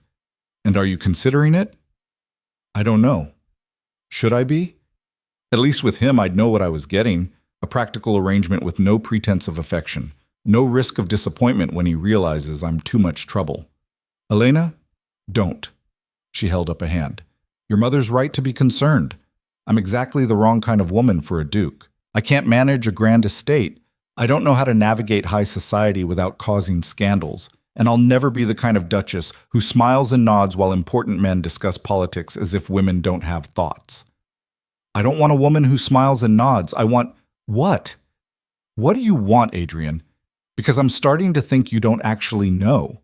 You want interesting conversations and intellectual challenge, but you also have a duty to your title. And eventually, those two things are going to conflict, and when they do, you'll choose duty, because that's who you are. The words came out sharper than she intended, edged with hurt and fear and exhaustion. Adrian stared at her for a long moment, then crossed the room in 3 strides and took her hand. The contact was sudden, electric. "You're right," he said quietly. "I don't know exactly what I want. I've spent so long being what everyone expects that I've forgotten how to want things for myself. But I know this. I know that when I'm with you, I feel more like myself than I have in years. I know that our conversations matter more to me than any political alliance or social advantage. And I know that the thought of you marrying Lord Ashworth makes me want to put my fist through a wall." Elena's breath caught. "Adrian, I'm handling this badly. I know I am. I should have a plan, a strategy. I should know how to make this work within the constraints we're facing. But I don't. All I know is that I don't want to lose this. I don't want to lose you. You might not have a choice. This," she gestured between them, "whatever this is, it's making both our lives worse. People are talking, your mother disapproves, my family is humiliated. Maybe we should just stop before it gets even more complicated. Is that what you want?" No, it wasn't. But what she wanted and what was practical had never aligned, and she was tired of fighting losing battles.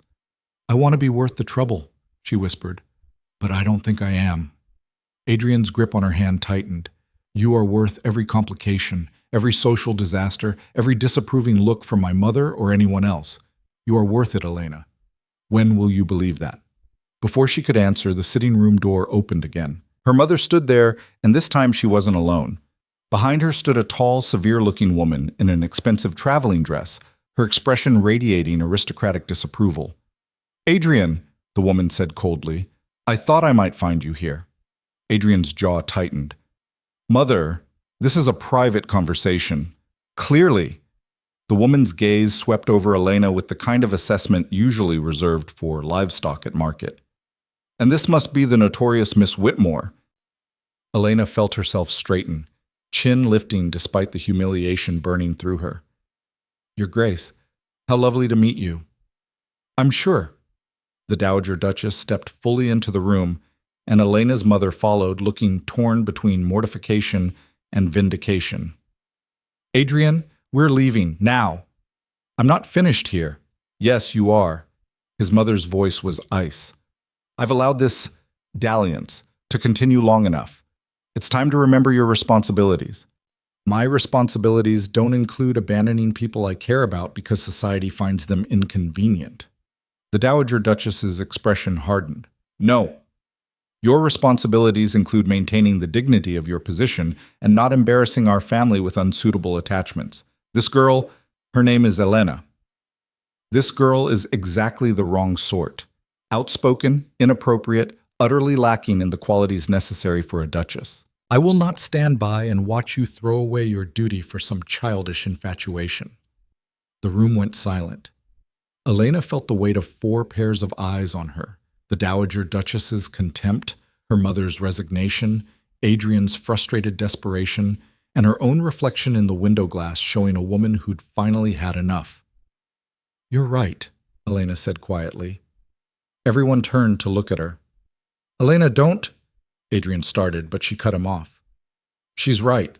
I'm not duchess material. I don't have the temperament for it, the training for it, the ability to smile politely while people say idiotic things and pretend I agree. I'd be a disaster." She met the Dowager Duchess's eyes directly. "But, Your Grace, with all due respect, your son isn't looking for a duchess. He's looking for a person, someone who sees him instead of his title. And that's something I can do whether you approve or not." The Dowager Duchess's eyes narrowed. "How dare you?" "Mother, that's enough." Adrian's voice cut through the room like a blade. "You've made your opinion clear. Now leave." Adrian, now! For a long moment, mother and son stared at each other, some silent battle of wills playing out between them. Finally, the Dowager Duchess turned on her heel and swept from the room, taking Elena's mother with her in a rustle of expensive fabric and wounded dignity. The silence they left behind was deafening. Adrian turned to Elena, and she saw something in his face that looked dangerously close to desperation. "I'm sorry," he said. "I should have warned you she was coming, should have handled that better. It doesn't matter." "It does matter. She had no right." "Adrian, stop." Elena's voice was steady despite the chaos in her chest. "Your mother is doing what mothers do, protecting their children from what they perceive as threats. And she's not entirely wrong. I would make a terrible duchess." "You would make an extraordinary duchess. Different from what's expected, yes, but extraordinary. You don't know that. Neither do I. And I can't—" her voice cracked despite her best efforts. "I can't keep doing this. Can't keep hoping that somehow this will work out when everything and everyone is telling us it won't. Elena, please. Lord Ashworth's offer is looking better by the minute. At least with him, I'd know where I stood. At least there wouldn't be this constant fear that one more scandal, one more social disaster, and you'll finally see what everyone else sees, that I'm more trouble than I'm worth." Adrian crossed the space between them in 2 strides, his hands framing her face with a gentleness that contrasted sharply with the intensity in his eyes. "Look at me," he said. "Really, look at me." She did. "You are not too much trouble. You are not an embarrassment. You are the first person in years who's made me remember what it feels like to be more than just a title and a set of responsibilities. And if my mother, or society, or anyone else can't see that, then to hell with them." "You don't mean that." "I absolutely mean that." "Then prove it," she whispered. The words hung between them, a challenge and a plea wrapped into one. Adrian's hands dropped from her face. He stepped back, and Elena felt the loss of contact like a physical ache. "What do you want me to do?" he asked quietly. "I want you to decide what matters more, keeping everyone else happy, or being honest about what you actually want, because right now you're trying to do both, and it's tearing both of us apart." He opened his mouth, then closed it again. For the first time since she'd met him, Adrian Blackthorne looked genuinely uncertain, and Elena realized, with a sinking feeling in her stomach, that she'd just asked him to make a choice he might not be ready to make. The silence stretched between them like a chasm neither knew how to cross. Adrian stood frozen, his face a canvas of emotions Elena couldn't quite read. Frustration, fear, something that looked dangerously close to panic. "I should go," he said finally, his voice rough. "Before I say something I can't take back." He left without another word, without looking back, and Elena stood alone in the sitting room, feeling like the floor had just dropped out from under her. She'd pushed him too hard, asked for too much, demanded a choice he clearly wasn't ready to make. The sound of footsteps in the hallway made her turn. Her mother appeared in the doorway, face pale and drawn. "The Dowager Duchess has made her position very clear," her mother said, voice tight. "She will not tolerate this, whatever it is between you and her son, and she has enough influence to make our lives considerably more difficult if we don't comply." "Comply with what? Ending something that's barely started?" "With reality, Elena. With the way the world actually works, not how you wish it would work." Her mother moved into the room, wringing her hands. "She's already begun spreading word that you're unsuitable, manipulative, that you're trying to trap her son into an inappropriate alliance. By tomorrow, you'll be completely ruined." "I'm already ruined. You've made that quite clear." "Not like this. This is different. This is a duchess actively campaigning against you. No one will receive you. No one will speak to you. We'll be fortunate if we're not asked to leave town entirely." Elena felt something cold settle in her chest. "Then perhaps we should leave." "Don't be ridiculous. Running away solves nothing. Neither does staying and fighting a battle I can't win." Her mother's expression crumpled. "Why couldn't you just be normal? Why couldn't you just smile and nod and marry someone appropriate? Why does everything have to be so difficult with you?" Because being normal felt like dying slowly. Because smiling and nodding made her feel like she was erasing herself one polite conversation at a time. Because appropriate men bored her to tears and she'd rather be alone than spend her life pretending to care about hunting dogs and the weather. But she didn't say any of that. She just stood there, watching her mother's disappointment wash over her in waves, feeling the weight of everyone's expectations crushing her from all sides. "I'm going to my room," Elena said quietly. She climbed the stairs feeling like she was walking through water, each step requiring more effort than it should. When she reached her bedroom, she locked the door behind her and stood at the window, staring out at the darkening sky. Adrian had left, just walked away when she'd asked him to choose, to be honest about what he actually wanted. Maybe her mother was right. Maybe the Dowager Duchess was right. Maybe Elena was just fooling herself, thinking a duke could actually care about someone like her. Someone too honest, too difficult, too fundamentally unsuitable for his world. The thought hurt more than it should. She pulled Lord Ashworth's letter from her pocket and read it again. Intelligent conversation at dinner parties. Nothing too demanding. A life of measured expectations and practical arrangements. No passion, no risk, no devastating disappointment when someone realized she was too much trouble. It sounded safe. It sounded unbearable. Elena crumpled the letter and threw it across the room. The next 3 days passed in a blur of misery. Adrian didn't call, didn't send a note.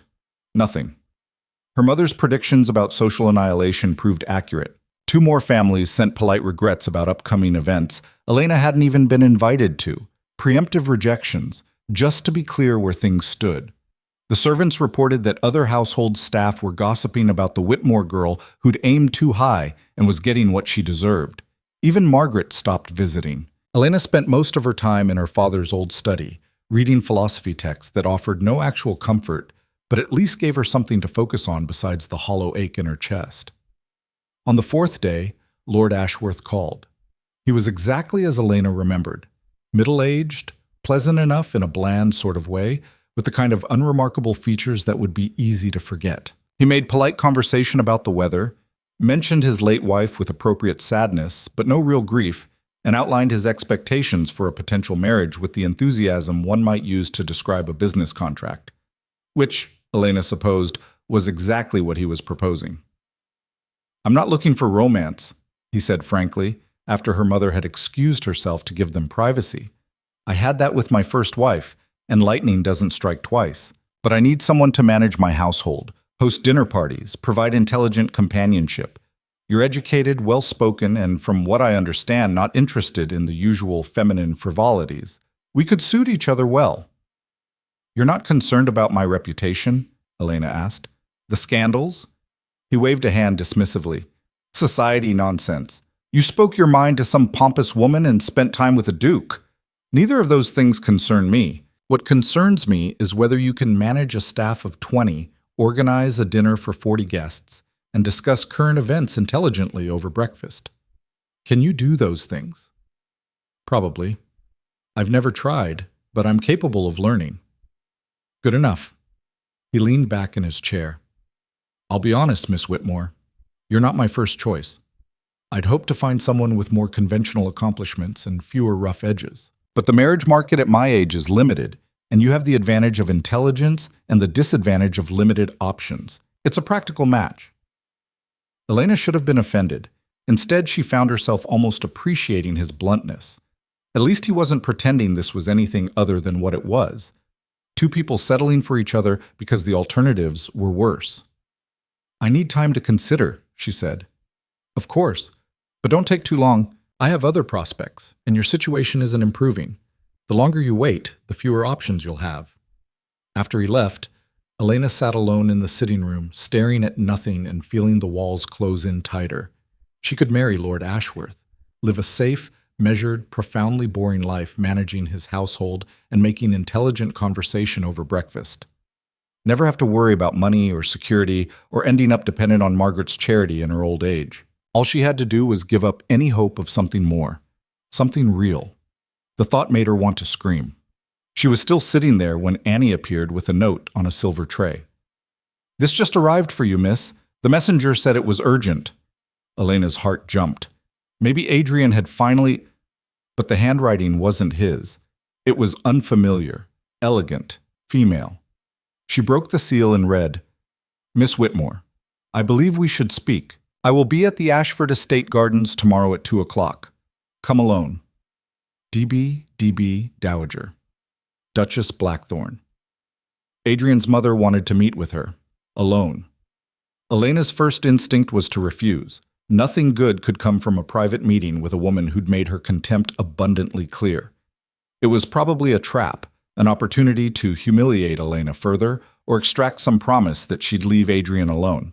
But curiosity won out over caution. And maybe underneath the fear there was a small, desperate hope that the Dowager Duchess had reconsidered. That she'd realized Elena wasn't the disaster she'd assumed. It was a foolish hope. Elena knew that. But she'd built her entire life on foolish hopes. So what was one more? The Ashford estate was on the outskirts of town, a sprawling property with manicured gardens that stretched for acres. Elena arrived precisely at 2 o'clock, having told her mother she was visiting the lending library, a lie that would fall apart quickly if anyone bothered to check, but her mother was too occupied with damage control to pay close attention. She found the Dowager Duchess waiting near the orchard at the far edge of the property, well away from the main house. The older woman stood perfectly straight despite the cold wind, her expression as severe as Elena remembered. "Miss Whitmore, thank you for coming. Your Grace, I admit I was surprised by your invitation." "I'm sure you were." The Dowager Duchess gestured toward a path that led deeper into the orchard. "Walk with me." They walked in silence for several minutes, bare trees rising around them like skeletal fingers against the gray sky. The orchard was wild out here, untamed, the kind of place that probably produced decent fruit in season but looked vaguely menacing in winter. Finally, the Dowager Duchess spoke. "My son is making a mistake. You understand that, don't you?" Elena kept her voice steady. "I understand that you believe he is. I don't believe it. I know it. Adrian has responsibilities to his title, to his estates, to the family legacy. He needs a wife who can navigate society, who understands the political complexities of his position, who can host events without causing scandals. You are none of those things. I'm aware of my limitations. Are you? Because from where I stand, you seem determined to pursue this attachment despite the damage it's causing. To him, to yourself, to both your families." Elena stopped walking and turned to face the older woman directly. "With respect, Your Grace, I haven't pursued anything. Your son sought me out. Your son continued calling despite the gossip. Your son is the one who— My son is infatuated," the Dowager Duchess cut her off. "Infatuation passes, duty does not. And when he comes to his senses, you'll be left with nothing but a ruined reputation and the knowledge that you wasted both your time and his. Is that what you came here to tell me? That I should step aside gracefully and let him find someone more suitable? I came here to offer you a choice." The Dowager Duchess reached into her reticule and pulled out a folded document.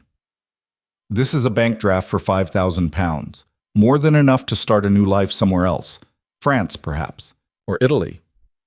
Somewhere you can be as unconventional as you like without dragging my family down with you." Elena stared at the paper, feeling like she'd been slapped. "You're trying to pay me to leave. I'm offering you an opportunity. Take the money, disappear, and everyone wins. You get freedom and financial security. Adrian gets to focus on his responsibilities without this distraction. Your family avoids further humiliation. And you get rid of the unsuitable girl who dared to speak to your son." "Precisely." The Dowager Duchess held out the draft. "It's a generous offer, Miss Whitmore. More generous than you deserve, frankly. I suggest you take it." For a long moment, Elena just looked at the piece of paper. £5,000.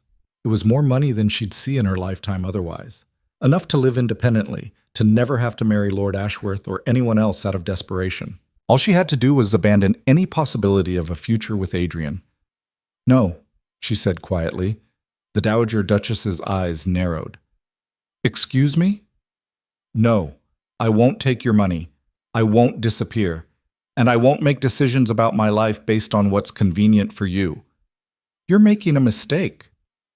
"Maybe, but it's my mistake to make." Elena's voice strengthened. "You think I'm not good enough for your son. You think I'll embarrass him, damage his reputation, fail at being a duchess. You might be right about all of that. But those aren't your decisions to make. They're Adrian's and mine. How dare you? How dare I what? Refuse to be bought off? Refuse to quietly disappear because I'm inconvenient? I'm sorry if that's shocking to you, Your Grace, but I've spent my entire life being told I'm too much, too difficult, too unsuitable. I'm done apologizing for existing.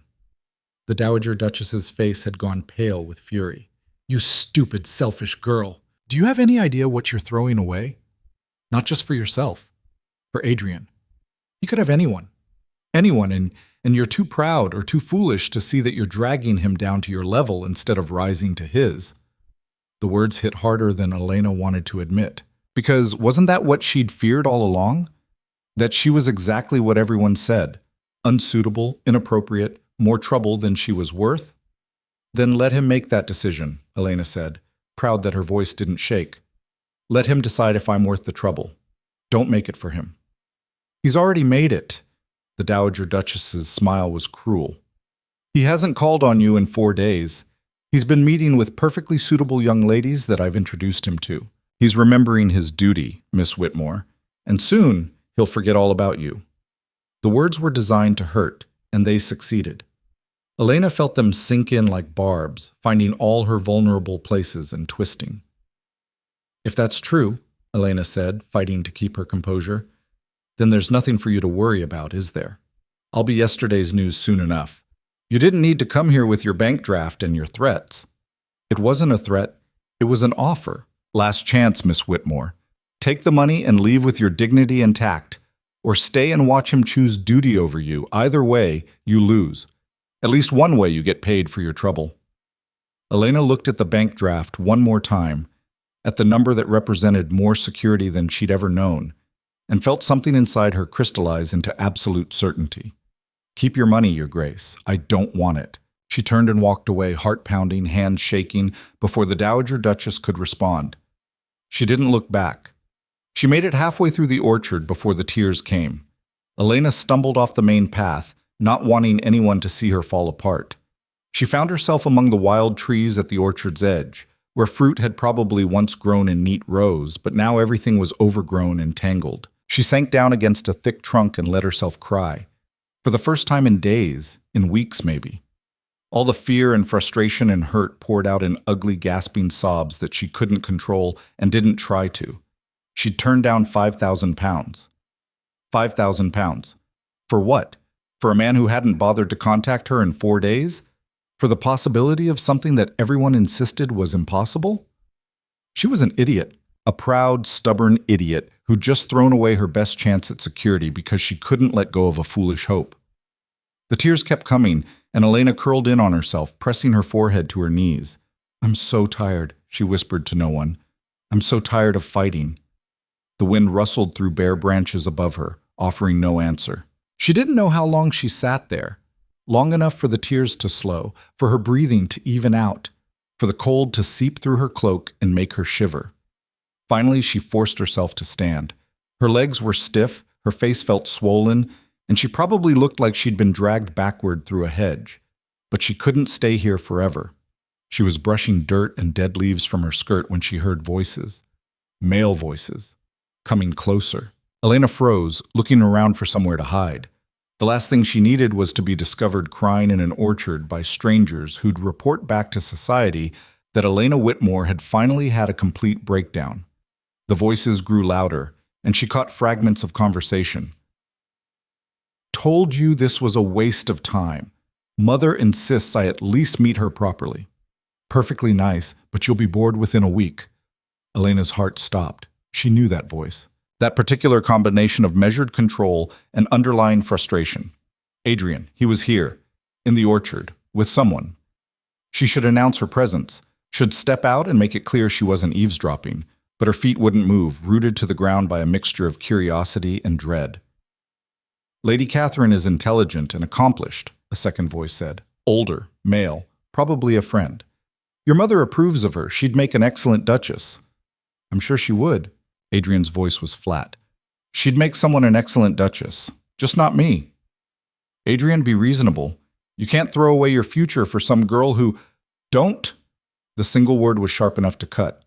Don't finish that sentence. I'm trying to help you. Everyone can see this isn't going to end well. The Whitmore girl is... Her name is Elena, and she's more genuine, more brave, more real than anyone else I've met in my entire life. So if you're about to say something dismissive about her, I suggest you reconsider." Elena pressed her hand to her mouth, heart hammering. "Then why haven't you seen her in 4 days?" the friend challenged. "Why are you here meeting other women instead of with her?" The silence that followed felt eternal. "Because I'm a coward," Adrian said finally, his voice rough. "Because she asked me to choose, to decide what mattered more, my duty or my honesty. And instead of giving her an answer, I ran. I let my mother parade eligible women in front of me and pretended to consider them while really I was just hiding from the decision, from her, from myself. That's not cowardice, that's wisdom. You have responsibilities. I'm so sick of hearing about my responsibilities." Adrian's voice rose. "Yes, I'm a duke. Yes, I have estates and a title and all these obligations. But I'm also a person. And somewhere along the way, I forgot that," Elena reminded me.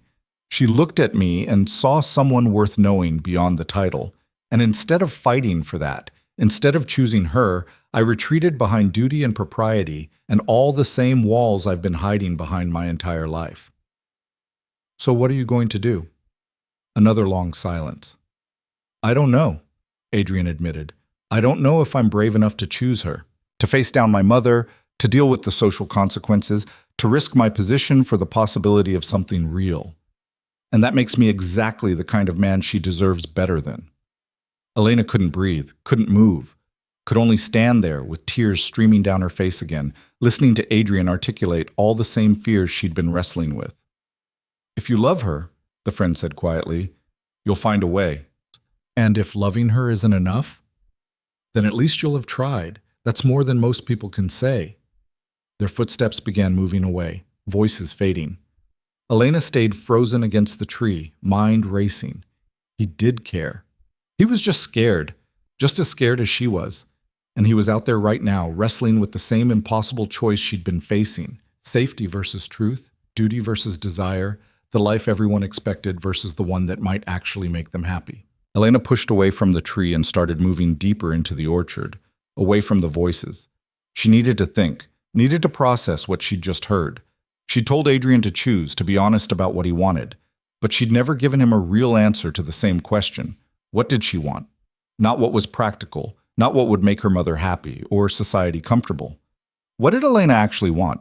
She wanted him, wanted the conversations that challenged her, the way he looked at her like she mattered, the possibility of building something real with someone who saw her clearly and didn't flinch. But more than that, she wanted to be the kind of person who was brave enough to fight for what she wanted instead of just accepting whatever scraps the world offered. Elena climbed. She didn't make a conscious decision to do it. She just found herself gripping branches, pulling herself up into one of the older trees with the kind of reckless determination that had gotten her in trouble her whole life. Higher, higher, until she was 20 feet off the ground, perched on a thick branch that swayed slightly under her weight, surrounded by bare twigs and cold air and absolute clarity.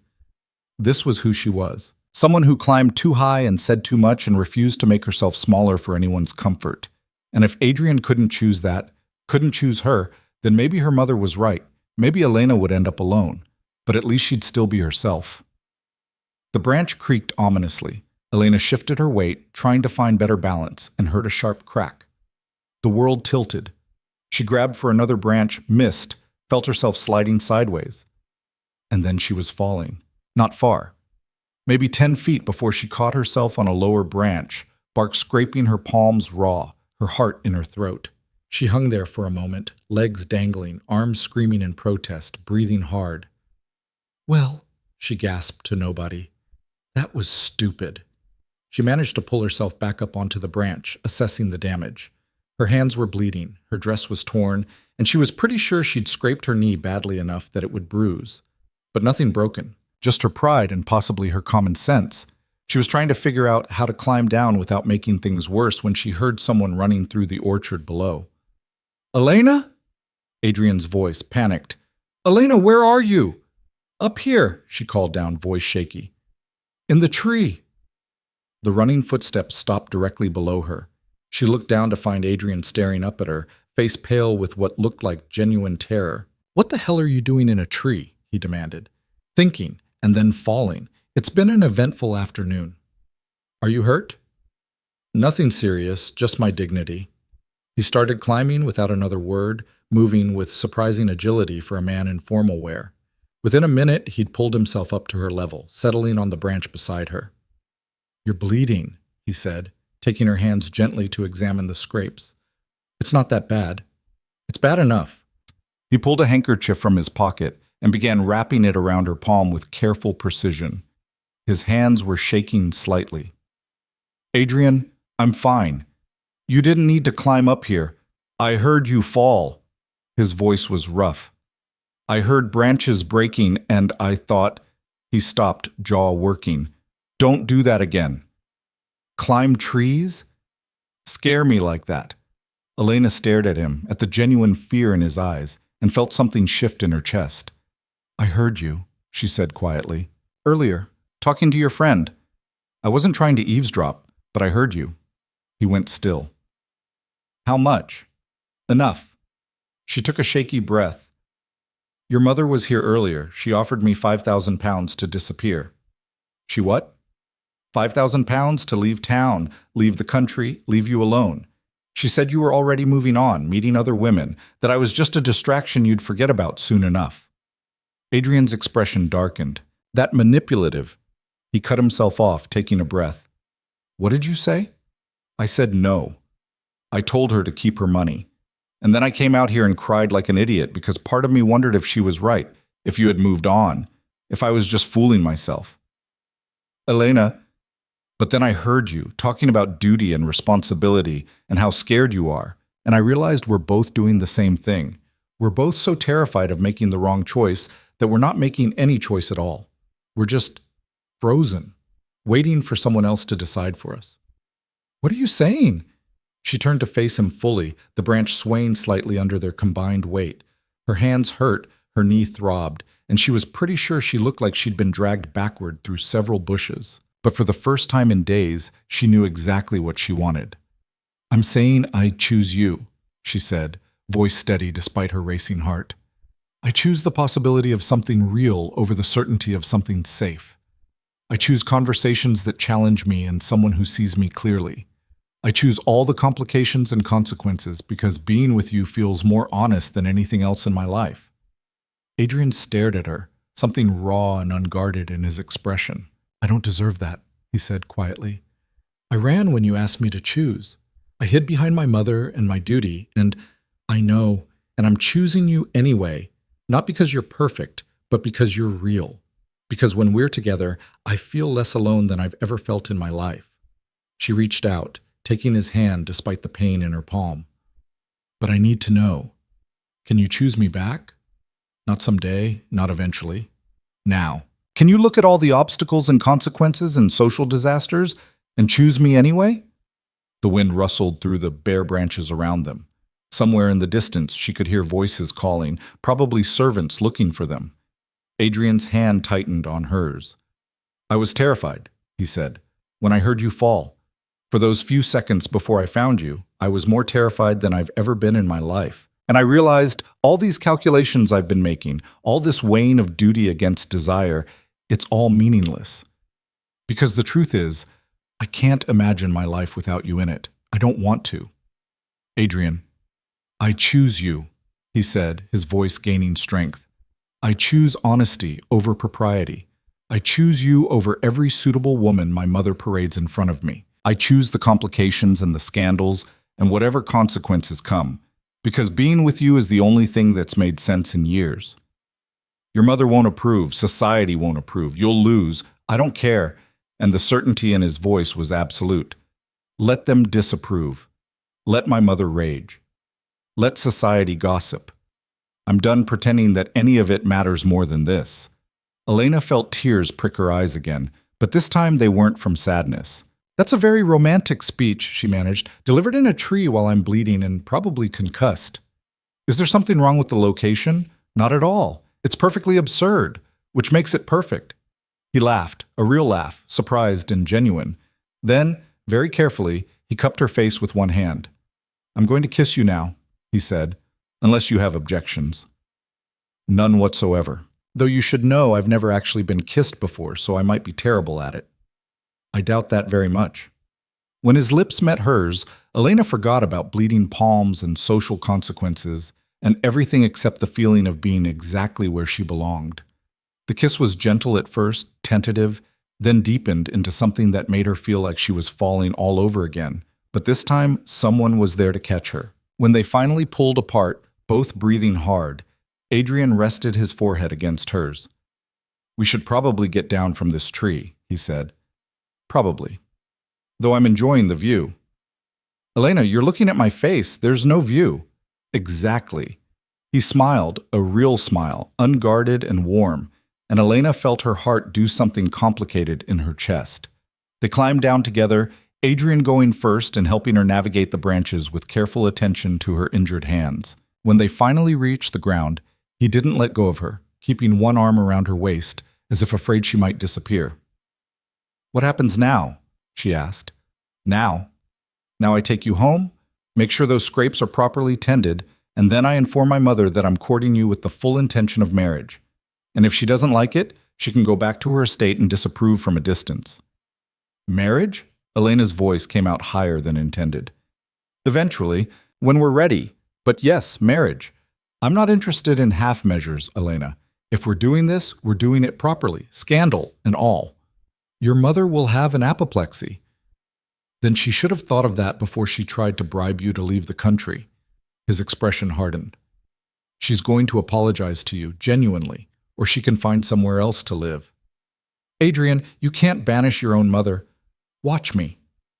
Despite everything, Elena found herself smiling. "You're very commanding when you're angry." "You haven't seen anything yet. Wait until I tell her exactly what I think of her attempting to pay you off, like you're some sort of—" He stopped, jaw clenched. "She's lucky I'm a gentleman. Otherwise I'd have considerably stronger words." They were making their way back through the orchard when voices rang out ahead of them. Must have gone this way. "Completely inappropriate for her to be here unescorted. If the Duke finds out—" The Dowager Duchess emerged from between the trees, followed by two servants. She stopped dead when she saw Adrian and Elena together, his arm still around her waist, their disheveled appearance making it very clear something significant had happened. "Adrian," she said, voice sharp, "what is the meaning of this?" He didn't let go of Elena. If anything, he pulled her closer. "Mother, I believe you owe Miss Whitmore an apology." The Dowager Duchess's eyes narrowed. "I beg your pardon?" "You tried to bribe her to leave the country. You offered her £5,000 to disappear from my life without bothering to inform me of your plans. That was inappropriate, manipulative, and completely unacceptable." "I was protecting you. You were trying to control me." "There's a difference." His voice was ice. "Elena is going to be part of my life. I'm courting her with the intention of marriage. You can accept that gracefully, or you can object from whatever distance you prefer. But you will not interfere. You will not attempt to pay her off, and you will apologize. Now." The Dowager Duchess looked between them, her expression cycling through shock, fury, and something that might have been resignation. "This is a mistake," she said finally. "Then it's my mistake to make. You'll regret this. The only thing I regret is not standing up to you sooner." For a long moment, mother and son stared at each other in a silent battle of wills. Finally, the Dowager Duchess turned to Elena, her expression still cold but her voice marginally less hostile. "I apologize for my earlier behavior, Miss Whitmore. It was inappropriate. It wasn't sincere, but it was something." "Thank you, Your Grace," Elena said quietly. The Dowager Duchess looked at Adrian one more time, something complicated passing across her face. "I hope you know what you're doing," she said. "So do I." She swept away with her servants, leaving Adrian and Elena standing alone in the fading afternoon light. "That went better than expected," Elena said. "She'll come around eventually, and if she doesn't—" He shrugged. "Her approval isn't a requirement for my happiness. Your entire family is going to think I corrupted you." "Good. I needed corrupting." Elena laughed despite herself, then winced as the movement jarred her scraped hands. "Come on," Adrian said gently. Let's get you home and properly bandaged. And then we need to have a very serious conversation about your tendency to climb dangerous trees when you're emotional. It was one time. It had better be one time. They walked back through the orchard together, and Elena felt something settle in her chest. Not certainty exactly, but a kind of determined hope. There would be consequences. There would be gossip and disapproval and probably 100 complications she hadn't anticipated. But for the first time in her life, she wasn't facing them alone. And somehow, that made all the difference. The walk back to Elena's house felt both endless and far too short. Her hands throbbed with every step. Her knee had stiffened to the point where she was limping slightly, and she was acutely aware that she looked like she'd been in a fight with the orchard and lost. But Adrian kept his arm steady around her waist, and that made everything else manageable. "Your mother is going to have questions," Elena said as they approached her street. "Let her ask them." "Adrian, I'm covered in dirt and blood. My dress is torn. We were alone in an orchard for over an hour. This is going to look like exactly what it was. A conversation that needed to happen, followed by some questionable tree-climbing decisions." He glanced down at her, something almost amused in his eyes despite the tension. "Though I am curious about the logic behind the climbing part. I needed perspective. Height usually helps. And falling? That was unintentional, obviously." "Obviously." They'd reached her front steps. Through the window, Elena could see her mother pacing in the drawing room, and the tight knot of anxiety in her stomach pulled tighter. "I should probably go in alone," she said. "Give her time to process before you—" "No." Adrian's voice was firm. "We're doing this together. Whatever comes next, we face it together." The door opened before Elena could respond. Annie stood there, eyes going wide as she took in Elena's appearance. "Miss, what happened? Are you hurt? Should I fetch—" "I'm fine, Annie, just some scrapes. Is my mother—" "In the drawing room. She's been pacing for the last hour, miss. Ever since you left." Elena exchanged a glance with Adrian, then squared her shoulders. "Tell her the Duke and I would like to speak with her." If Annie thought it was strange that Elena was giving orders while looking like she'd been dragged through a hedge backward, she didn't say so. She just nodded and disappeared down the hallway.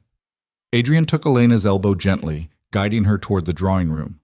Her mother appeared in the doorway before they reached it, and the expression on her face cycled through relief, horror, and fury in rapid succession. "Elena Marie Whitmore, where have you been? I've been worried sick, and then Annie tells me the Duke is here, and you look like you've been—" She stopped, actually seeing Elena's torn dress and bandaged hands for the first time.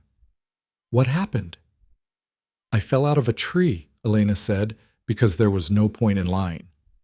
"In the Ashford Estate orchard. The Duke helped me down and brought me home." Her mother's face went pale. "You were alone with the Duke, in an orchard." "For an hour, perhaps slightly more," Adrian said calmly, "during which time I declared my intention to court your daughter properly, and with a view toward marriage. I'm here now to request your permission to do so formally."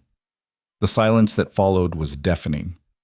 Elena's mother opened her mouth, closed it, then opened it again.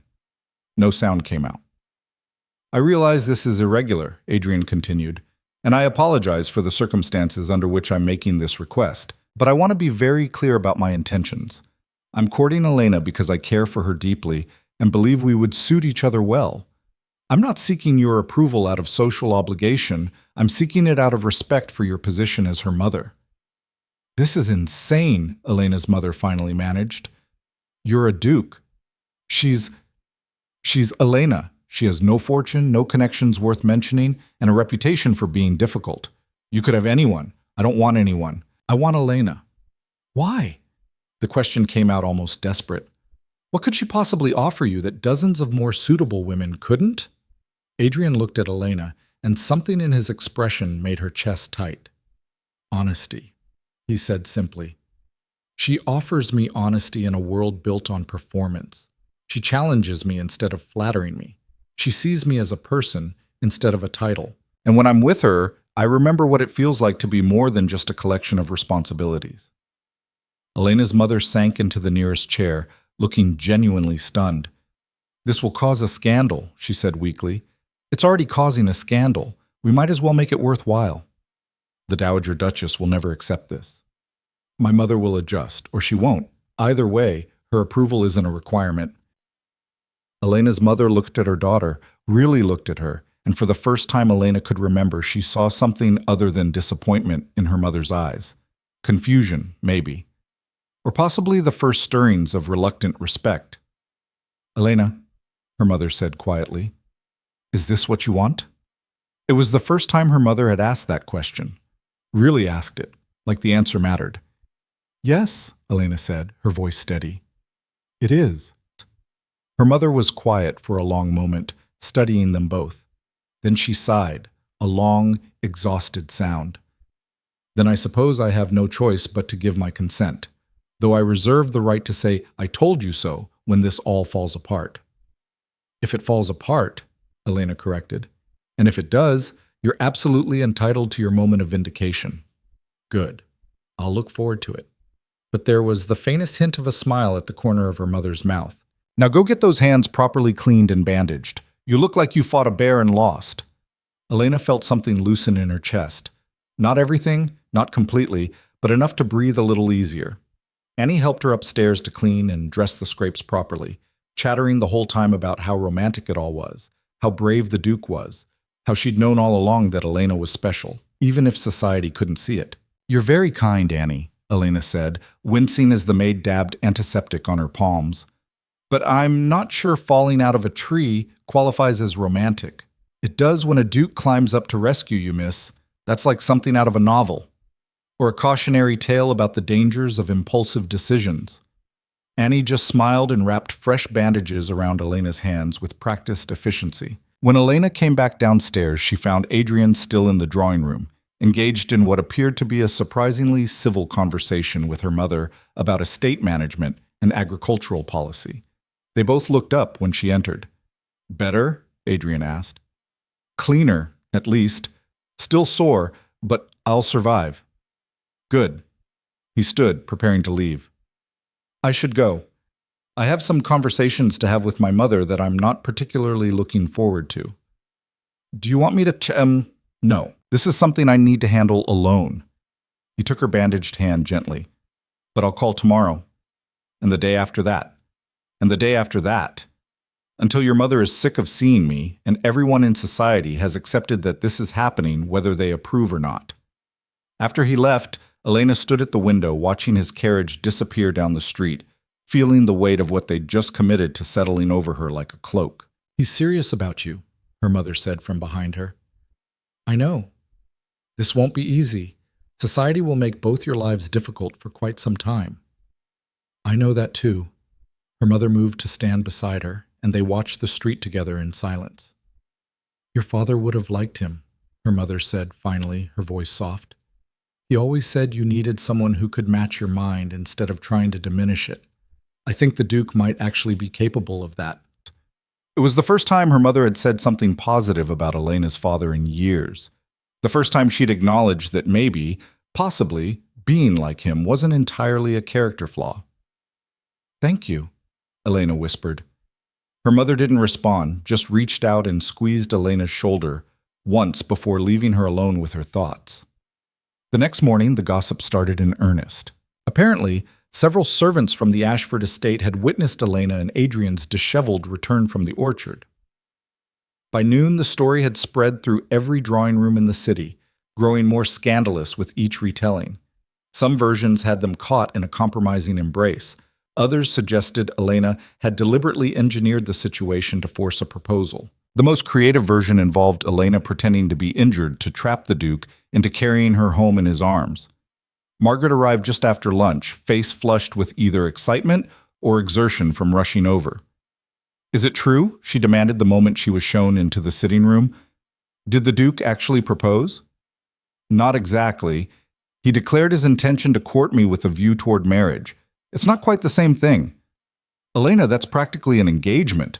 Do you have any idea what people are saying?" "I can imagine. Nothing good, I assume." Margaret sank into a chair, looking genuinely bewildered. "I don't understand. How did you do it? How did you go from social pariah to having a Duke declare for you in the space of a week?" "I didn't do anything except be myself. Apparently that was enough." "But it's never enough." Being yourself is how you ended up excluded from every social event in the city, until I met someone who valued honesty more than performance. Elena leaned forward. Margaret, I know you think I've been foolish, and maybe I have been, but I'd rather be foolishly honest than successfully fake. Margaret was quiet for a moment, something complicated passing across her face. I'm jealous, she admitted finally. Is that terrible? I'm engaged to a perfectly nice man who bores me to tears, and you're being courted by someone who actually sees you. I should be happy for you, and I am, but I'm also jealous, and that makes me feel like a horrible person. You're not horrible. You're human.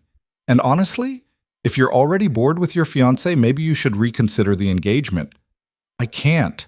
The arrangements are made, the contract's signed, and he's a good match. Everyone says so.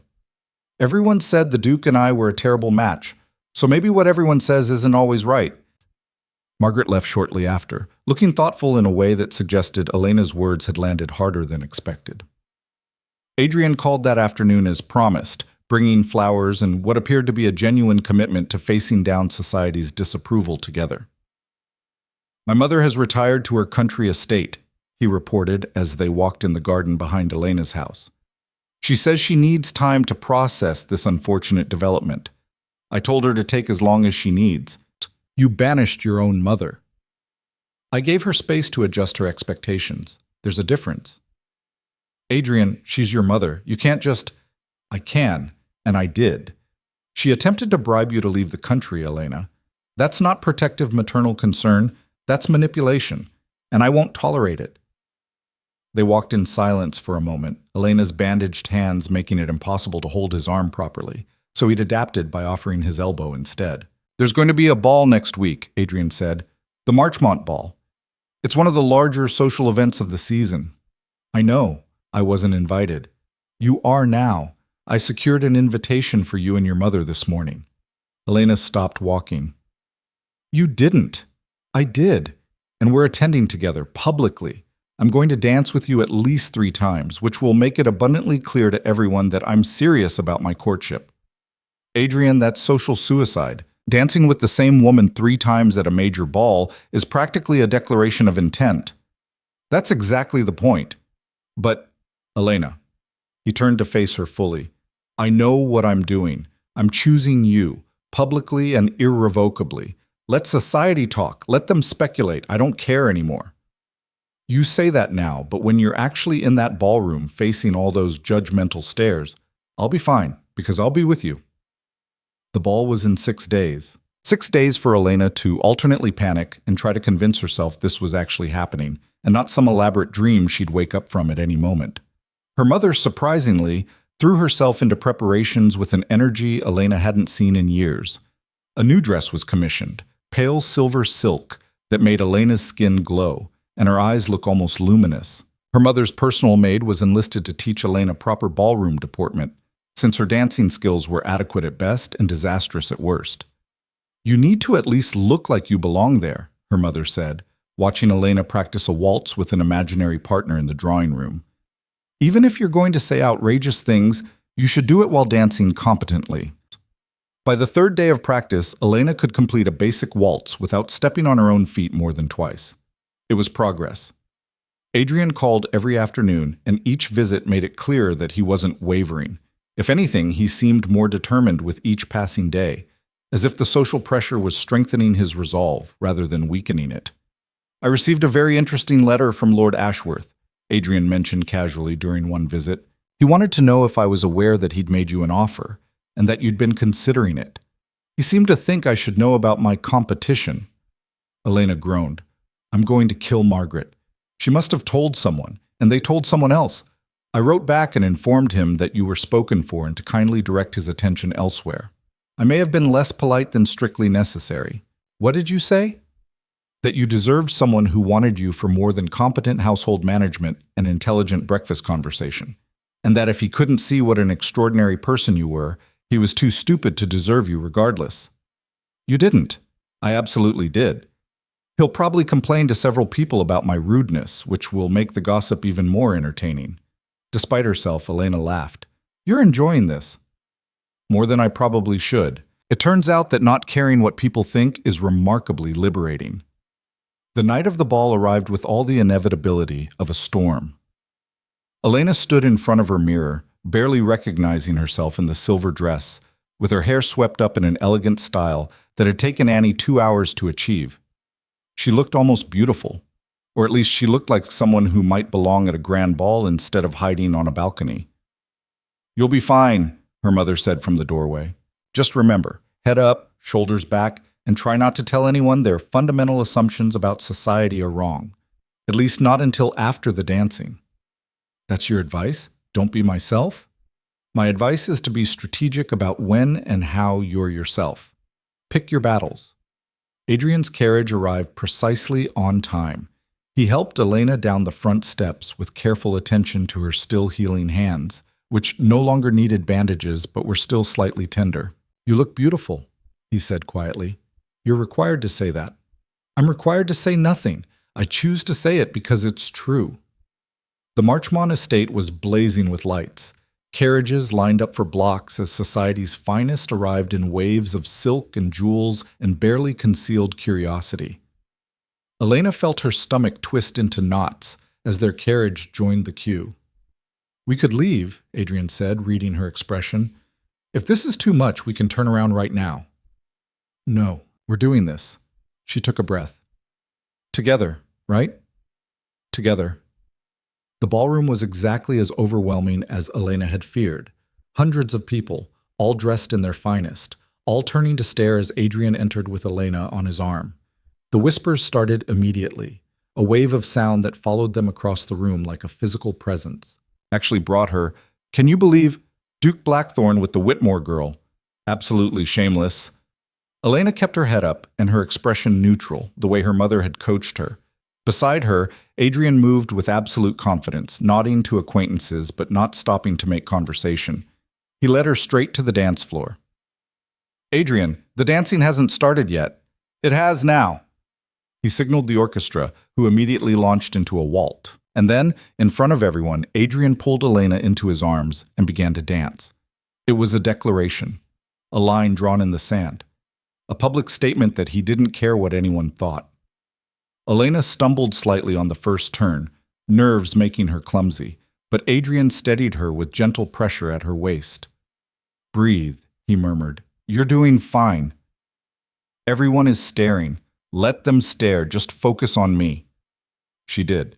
And gradually, the faces around them blurred into irrelevance. There was just the music, the movement, Adrian's steady presence guiding her through the steps. When the waltz ended, the ballroom erupted in polite applause that didn't quite mask the underlying buzz of shocked conversation. Adrian didn't let her go, just held her hand and led her to the refreshment table. "One dance down," he said. "2 more to go." Lady Pemberton materialized out of the crowd like an avenging angel, her face pinched with disapproval. "Your Grace," she said, her tone suggesting she was addressing a wayward child. "Might I have a word?" "Lady Pemberton, charming as always. I feel it's my duty to inform you that there are rumors circulating about you and Miss Whitmore. Very inappropriate rumors suggesting that you were caught in a compromising situation. We were having a conversation in an orchard, hardly scandalous. She fell out of a tree, Your Grace, and you were alone with her for over an hour. That's the definition of compromising." Adrian's expression didn't change, but Elena felt him tense slightly. "Lady Pemberton, I appreciate your concern for my reputation. However, I'm perfectly capable of managing it myself. Miss Whitmore and I are courting with honorable intentions. If society finds that scandalous, that says more about society than it does about us." Boom! Lady Pemberton's eyes narrowed. "You're making a mistake. She's completely unsuitable, and everyone can see it except you." "Then everyone needs their vision checked." Before Lady Pemberton could respond, another voice cut in. "Excuse me, but I couldn't help overhearing." They turned to find an elderly woman in emerald silk approaching, leaning heavily on an ornate cane. Elena recognized her from society pages, Countess Ashford, one of the most influential women in society and someone whose opinion carried serious weight. "Lady Ashford," Adrian said, bowing slightly. "A pleasure." "Don't bow to me, boy. I knew you when you were still in short pants." She turned her sharp gaze to Elena. So you're the girl everyone's talking about. The one who told Pemberton here that women should think for themselves. Elena's throat went dry. Yes, your ladyship. That was me. Good. About time someone did. The Countess's eyes sparkled with what might have been amusement. I've been listening to that woman's pompous nonsense for 30 years. It's refreshing to hear that someone finally had the courage to disagree with her. Lady Pemberton made a strangled sound. Your Grace, the Countess continued, addressing Adrian, I've watched you grow up to be a bore. Dutiful, responsible, utterly predictable. This is the first interesting thing you've done in a decade. Don't let busybodies like Pemberton talk you out of it. With that, she swept away, leaving a stunned silence in her wake. Elena found herself fighting the urge to laugh hysterically.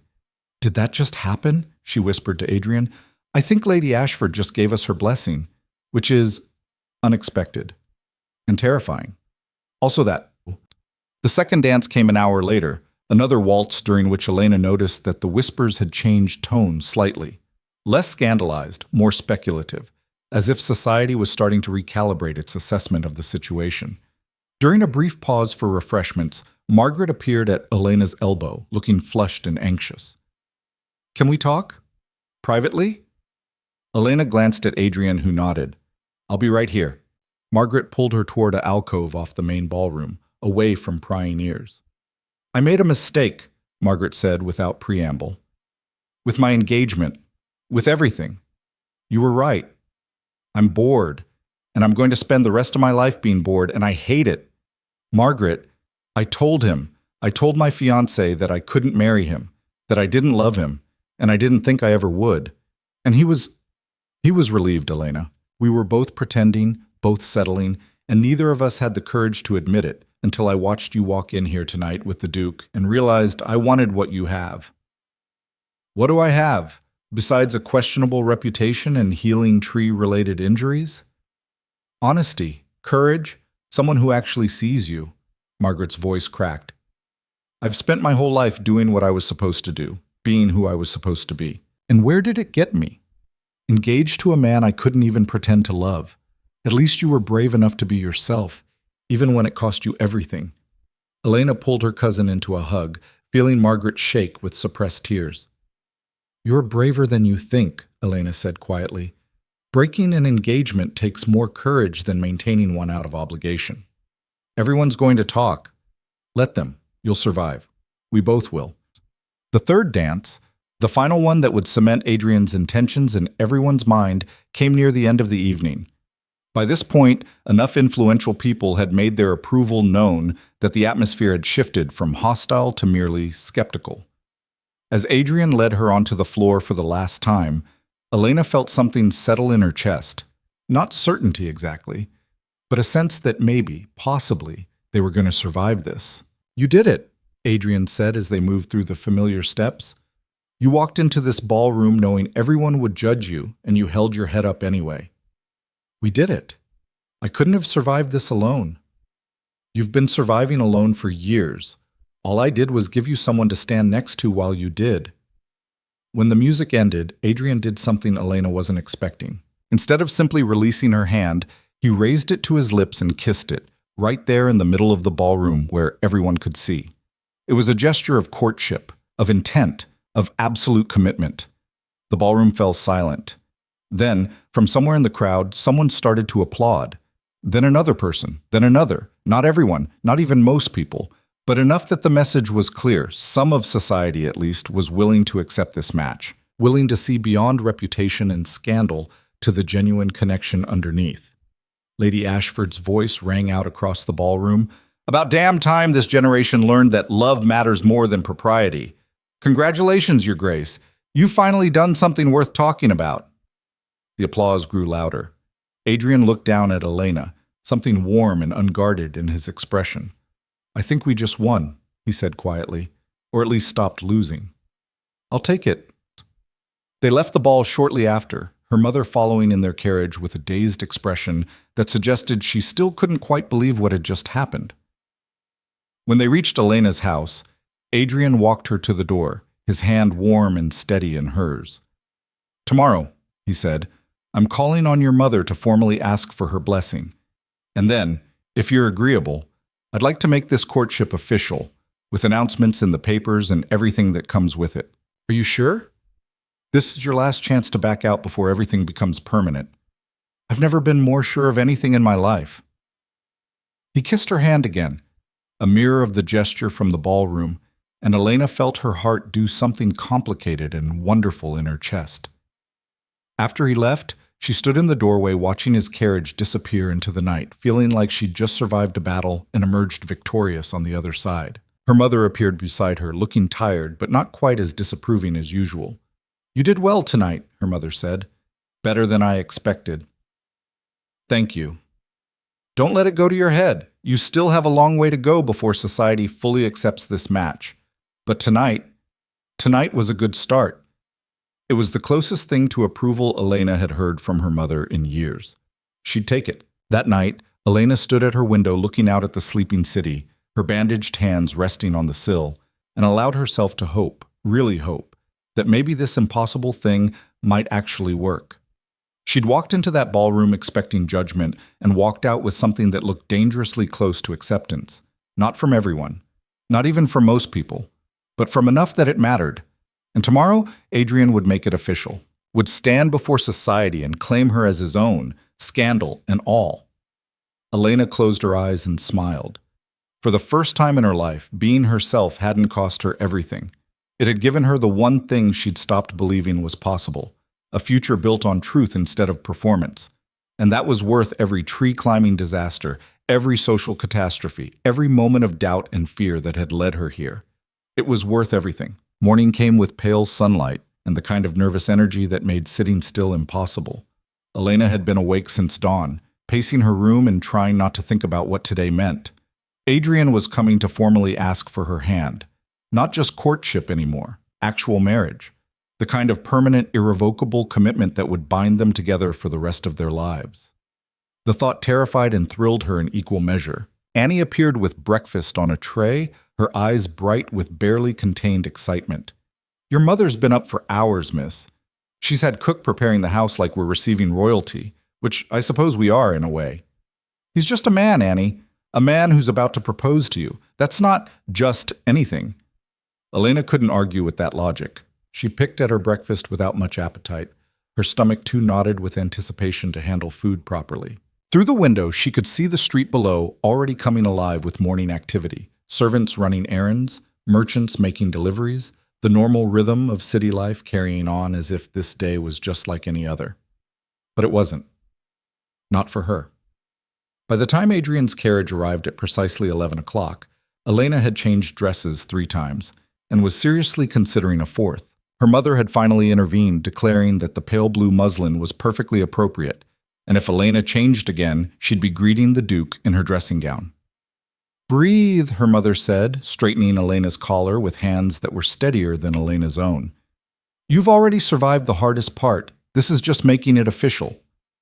What if he changes his mind? What if he walked into that ballroom last night and realized what he was getting himself into and... Elena. Her mother gripped her shoulders firmly. "That man has faced down his own mother, half of society, and apparently climbed a tree to rescue you. I don't think he's going to change his mind between last night and this morning." The drawing room had been prepared with an attention to detail that suggested her mother had been planning for this possibility despite all her protests. Fresh flowers on every surface, the good china set out for tea, even the furniture had been rearranged to create a more formal atmosphere. Adrian was shown in by Annie, who looked ready to burst with the excitement of it all. He was dressed formally, carrying himself with that particular combination of confidence and controlled nerves that Elena was learning to recognize. "Mrs. Whitmore," he said, bowing to Elena's mother, "thank you for receiving me." "Your Grace, please sit." The formality of it all felt strange after everything that had happened. They'd confessed feelings in an orchard, kissed in a tree, danced 3 times at a ball.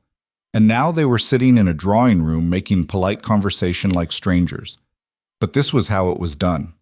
The proper steps, the expected rituals. Even unconventional matches required conventional proposals. Adrian accepted tea he didn't drink and made small talk about the weather that no one cared about. Elena's mother played her part perfectly, asking after his estates and his mother's health with the kind of careful politeness that masked genuine nervousness. Finally, after what felt like an eternity, but was probably only 15 minutes, Adrian set down his untouched teacup and straightened.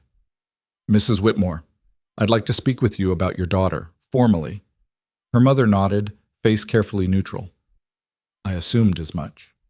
I want to marry her, not because of social pressure or obligation or any concern about her reputation. I want to marry her because she's the most genuine, brave, intelligent woman I've ever met. Because she challenges me to be better than I am. Because when I'm with her, I remember what it feels like to be more than just a title." He turned to Elena, and she saw the same rawness in his expression that she'd seen in the orchard. "I know I'm not what you imagined when you thought about marriage. I know my life comes with complications you never asked for.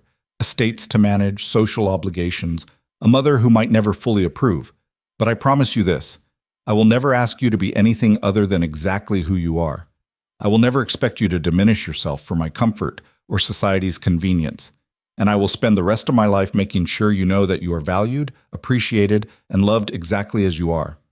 Elena felt tears prick at her eyes. Damn it, she'd promised herself she wouldn't cry. Her mother was quiet for a long moment, looking between them with an expression Elena couldn't quite read. "Your Grace," she said finally, "I won't pretend this is the match I envisioned for my daughter. You're right that your life comes with complications. But I've watched you these past weeks, and I've seen how you look at her. Like she matters. Like her thoughts and opinions and sharp tongue aren't flaws to be corrected, but qualities to be valued." She paused. "That's more than most women get. So yes, you have my blessing, with the caveat that if you hurt her, Duke or not, you'll answer to me." Adrian's mouth quirked into an almost smile. "Understood, ma'am. I wouldn't expect anything less." He turned back to Elena, and suddenly the formal atmosphere dissolved into something more intimate, more real. "Elena Whitmore," he said, pulling a small velvet box from his pocket and opening it to reveal a ring, sapphire surrounded by diamonds, simple and elegant. "Will you marry me? Will you take on all the complications and responsibilities that come with being my Duchess, knowing that I'll support you in being exactly who you are every step of the way?" Elena looked at the ring, at his face, at her mother watching with barely concealed emotion. She thought about this girl she'd been a month ago, isolated, convinced she was too much for anyone to love, resigned to a life of either lonely independence or soul-crushing compromise. And she thought about who she was now, still too honest, still too direct, but no longer alone in it. "Yes," she said, her voice steady despite the tears now streaming freely down her face. "Yes, I'll marry you, complications and all." Adrian's hands shook slightly as he slipped the ring onto her finger. It fit perfectly, the weight of it both foreign and right. Then he pulled her into his arms, propriety be damned, and kissed her with an intensity that made her mother clear her throat pointedly from across the room. When they finally pulled apart, both breathing hard, Elena was laughing and crying at the same time. "We're really doing this," she said. "We really are." Her mother stood, dabbing at her own eyes with a handkerchief. "I suppose I should leave you two alone for a few minutes, though the door stays open and Annie will be in the hallway, so nothing too scandalous." After she left, Elena and Adrian sat together on the settee, his arm around her shoulders, both of them slightly dazed by what had just happened. "I have something to tell you," Adrian said, "about my mother." Elena tensed. "What about her?" "She wrote to me this morning, from the country estate.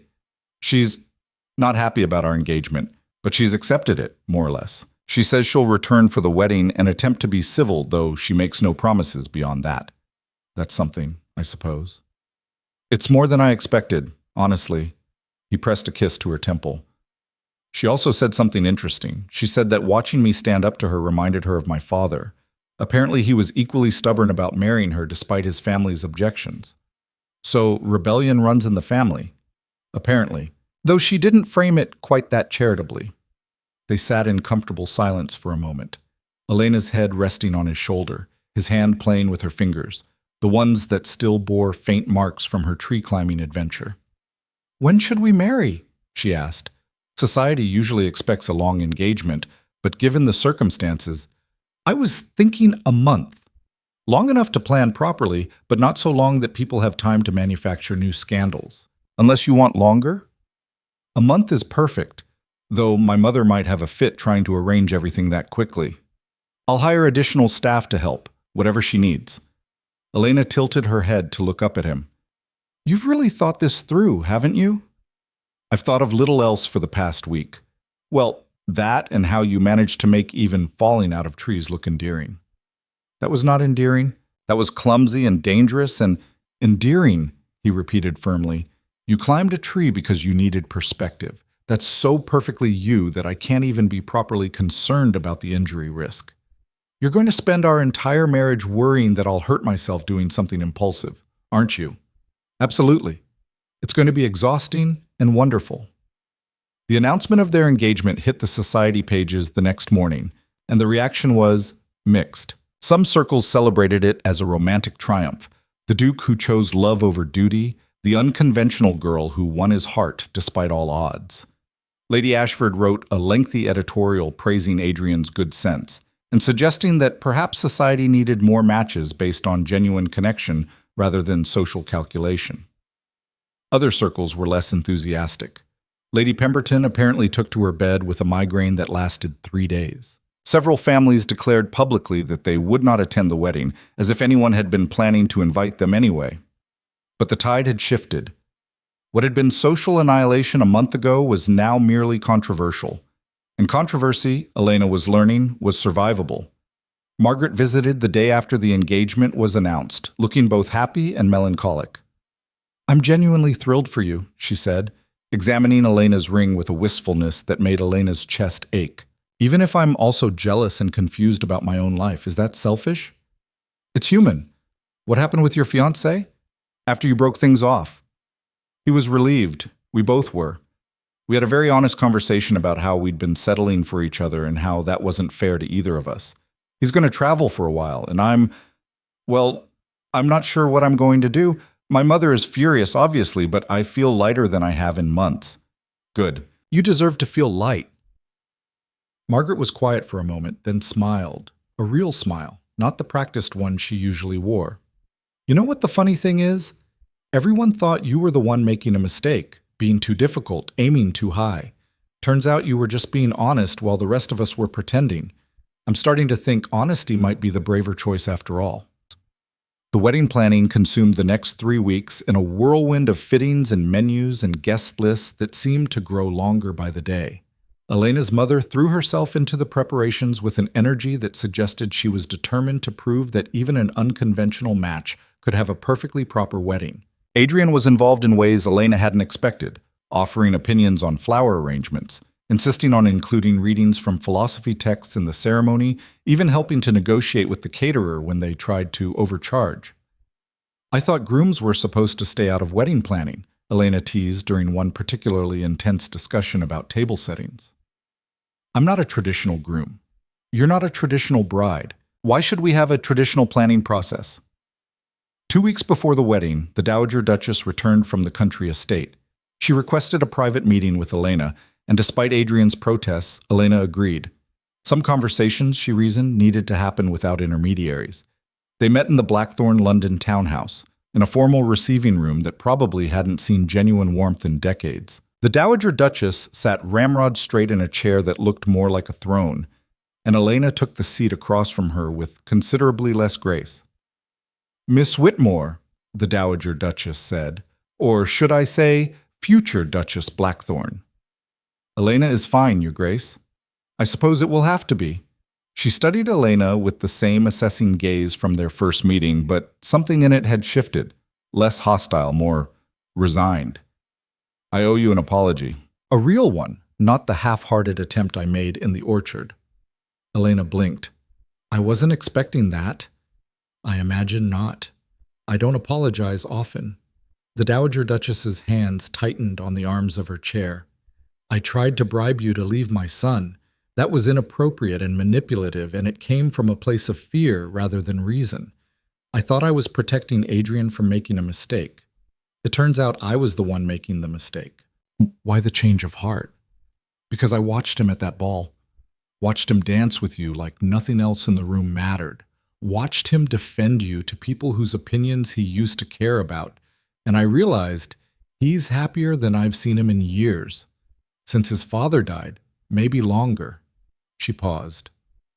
"I raised him to do his duty, to put the title above everything. And in doing so, I nearly made him as miserable as I've been since I lost my husband." The admission was so raw, so unexpectedly honest, that Elena didn't know how to respond. "I love my husband," the Dowager Duchess continued. "Married him against my family's wishes, actually. They thought he was too focused on his estates, too serious, not social enough. Turns out they were right about all of that, and none of it mattered because we suited each other. We were happy. And when he died, I forgot that happiness was possible. I tried to prevent Adrian from feeling the same loss I felt by keeping him from forming attachments that mattered. You were protecting him. I was smothering him. There's a difference." She met Elena's eyes directly. "You make him happy. I don't understand why.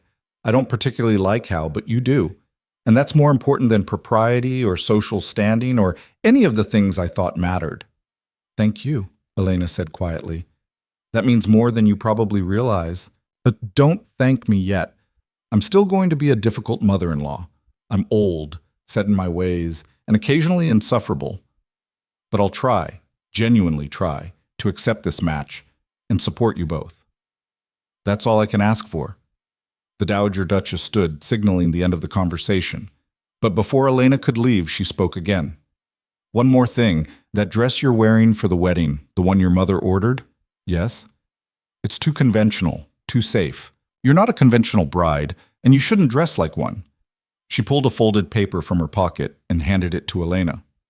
"This is the name of a dressmaker in Paris. She specializes in creating gowns that are both appropriate and distinctive. I've already sent word to her, and she's expecting you. Consider it a wedding gift." Elena looked at the paper, then at the Dowager Duchess, feeling tears prick her eyes for what felt like the 100th time in the past month. "Thank you," she whispered. "Don't make me regret it by choosing something too outrageous. Distinctive, not scandalous. There's a difference." But there was the faintest hint of a smile at the corner of the older woman's mouth. The dress that arrived from Paris 2 weeks later was perfect. Ivory silk with delicate silver embroidery that caught the light. Elegant without being stuffy, distinctive without being scandalous. When Elena tried it on, her mother actually gasped. "You look like a duchess," she said, voice thick with emotion. "A real one. Not like anyone else's idea of what a duchess should be, but like yourself as a duchess. Does that make sense?" Perfect sense. The morning of the wedding dawned clear and bright, one of those rare early spring days when winter finally loosened its grip and everything felt possible. Elena stood at her window watching the sunrise and thinking about all the moments that had led here. Every social disaster, every honest conversation, every choice to be herself even when it would have been easier to pretend. "No regrets?" her mother asked from the doorway. "Not a single one." "Not even about the tree incident?"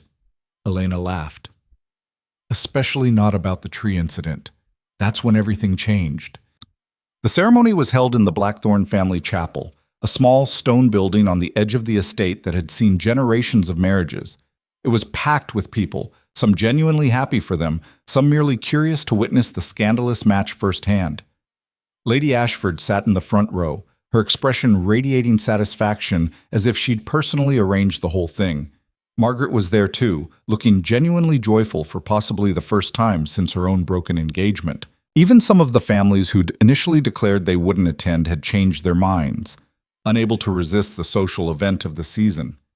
But Elena barely noticed any of them, because Adrian stood at the altar in formal dress, looking at her like she was the only person in the room, in the world, in existence. The ceremony itself passed in a blur. Elena remembered fragments, the weight of Adrian's hands in hers, the steadiness of his voice as he made his vows. The moment the officiant declared them married and Adrian kissed her with enough passion that someone in the back pews actually gasped. "Too much?" he murmured against her lips. "Perfect," she whispered back. The reception was held in the main ballroom of the Blackthorne estate, and it was exactly as elaborate as Elena's mother and the Dowager Duchess, working in reluctant cooperation, could make it. Flowers everywhere, enough food to feed an army, an orchestra that played both traditional waltzes and some more modern pieces that made the older guests frown in disapproval. Adrian never left her side, his hand constantly finding hers, as if he needed the physical reminder that this was real. During one of the quieter moments, while guests were occupied with dinner, Adrian pulled her out onto the terrace, a deliberate echo of their first meeting on another balcony at another ball. "I need to tell you something," he said, his arms wrapped around her waist from behind as they looked out at the gardens. "That sounds ominous." "Not ominous, just important." He pressed a kiss to her temple. "I was thinking about our first conversation. When you told me you'd rather be alone and honest than surrounded by people who only liked the version of you that you were pretending to be." "I remember." "I didn't tell you then, but that was the moment I knew. That was when I realized you were different from everyone else. Because you'd articulated something I'd been feeling my entire life but never had the courage to say out loud." Elena turned in his arms to face him. "And now? Now I'm not alone anymore. Neither are us. And that's the real miracle here. Not that society accepted us, but that we found each other in the first place." Very philosophical for a wedding reception. "I married a woman who climbs trees when she's emotional. I have to be philosophical just to keep up." Elena laughed, pulling him down for a kiss that was probably inappropriate for a public terrace, but she didn't particularly care. When they finally pulled apart, she rested her forehead against his. "Thank you," she whispered. For what? For seeing me. For choosing me. For making me believe that being myself was enough. Elena, you've always been enough. You just needed someone willing to recognize it. They were called back inside shortly after for the traditional toasts. Lord Ashford stood, Adrian's closest friend, the one who'd been with him in the orchard, and raised his glass. "I've known Adrian since we were boys," he said, "and I've never seen him as happy as he's been these past few months." "Elena, you've done something remarkable. You've made one of the most controlled, careful men I know remember how to take risks, to choose happiness over duty, to be human instead of perfect. That's no small feat. To the Duke and Duchess of Blackthorn, may they continue to confound expectations and prove that honesty is worth more than propriety." The crowd erupted in applause, though Elena noticed a few faces that looked less than thrilled by the toast's implications. Lady Ashford stood next, uninvited, and the room went quiet. "I'm old," she announced, "which means I can say whatever I want without worrying about being polite. So here's the truth. Most marriages in our circle are built on money and convenience and social advancement. They're practical arrangements between practical people who've never experienced a moment of genuine passion in their entire lives."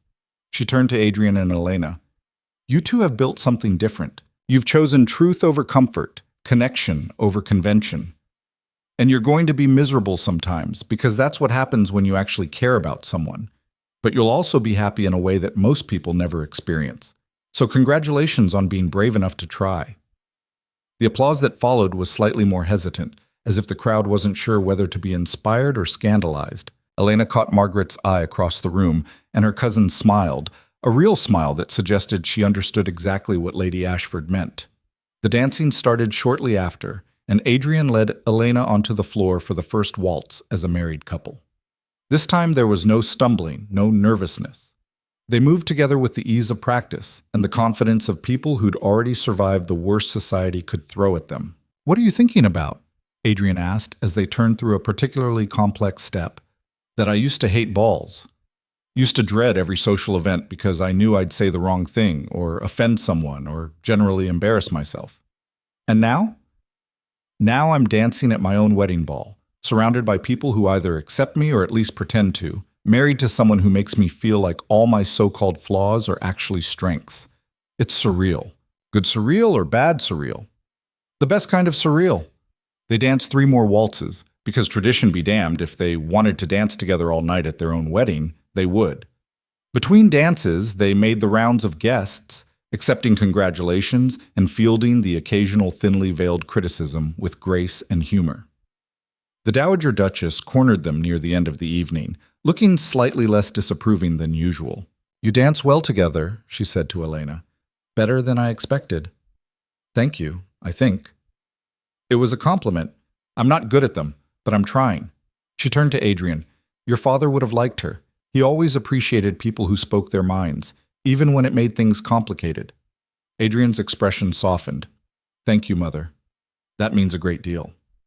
Don't get sentimental. I'm still not entirely convinced this was a good idea, but I'm willing to admit I might have been wrong. Might have been. We'll see, she paused. Also, I'm moving back to the country estate permanently. You two should have the London house to yourselves without me hovering. I'll visit occasionally, but this is your life now. Build it however you want. After she left, Adrian pulled Elena close, his voice rough with emotion. Did my mother just give us her blessing? Actually give it, not just tolerate the situation? I think she did.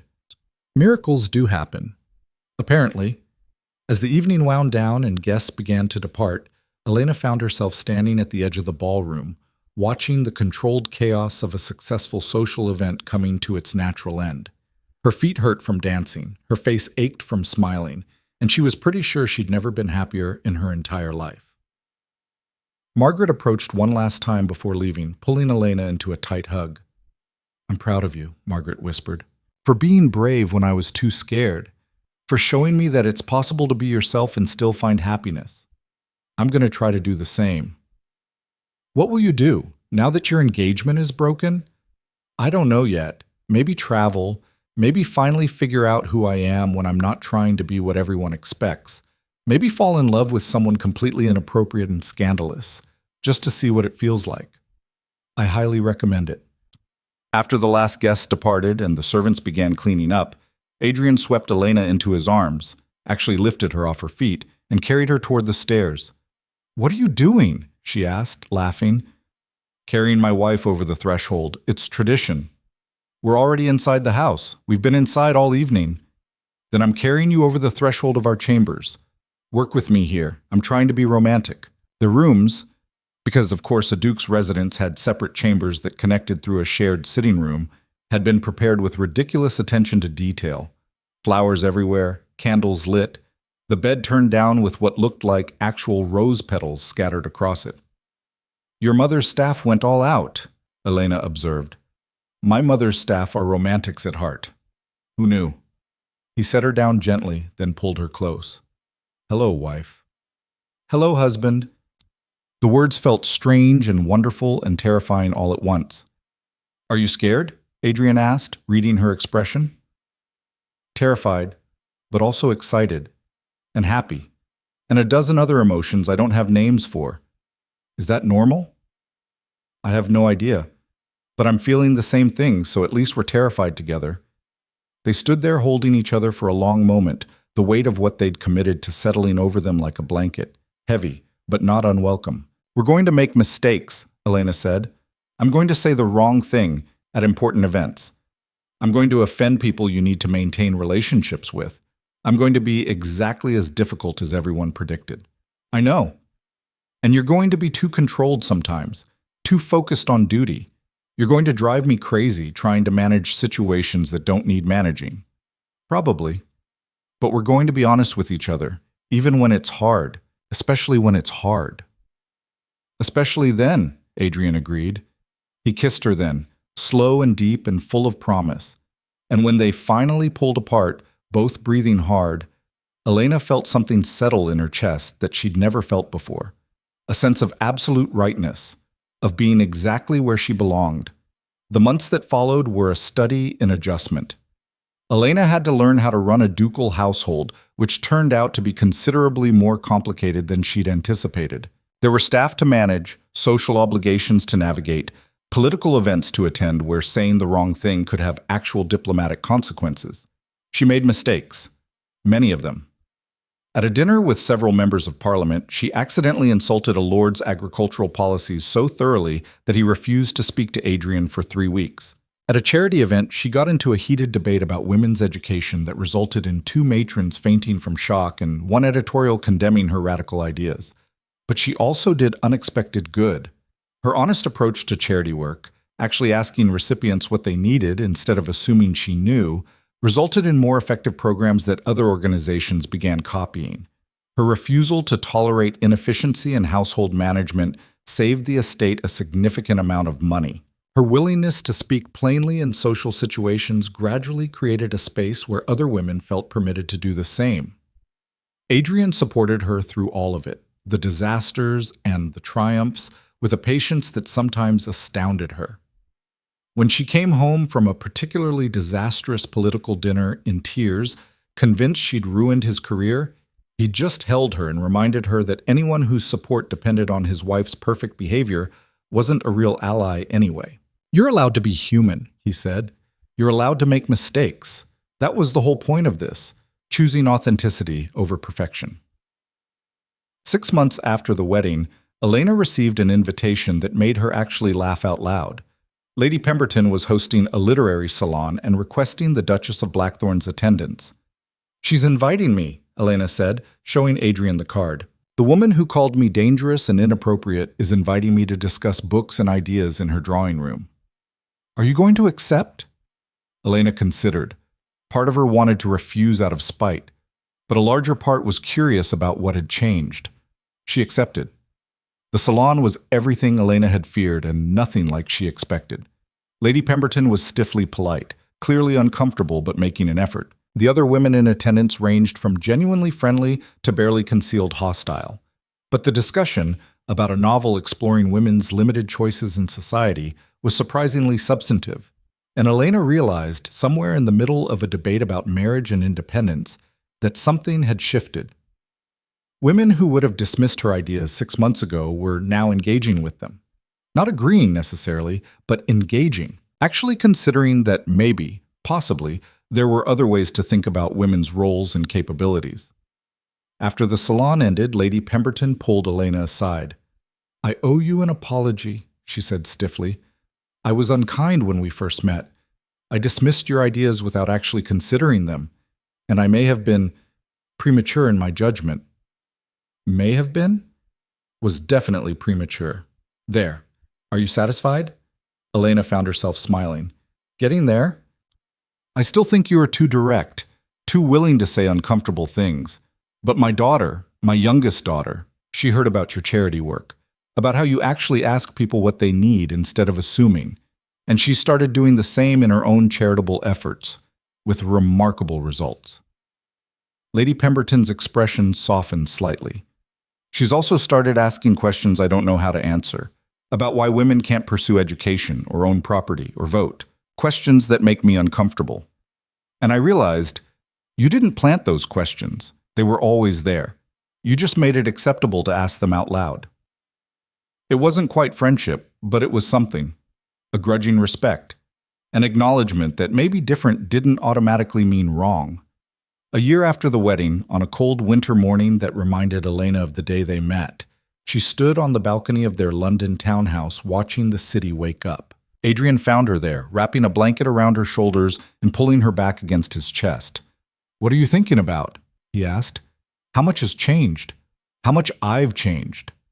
"You haven't changed. You're still brutally honest and prone to climbing things when you're emotional. I climbed the garden trellis one time and it was barely 4 feet high."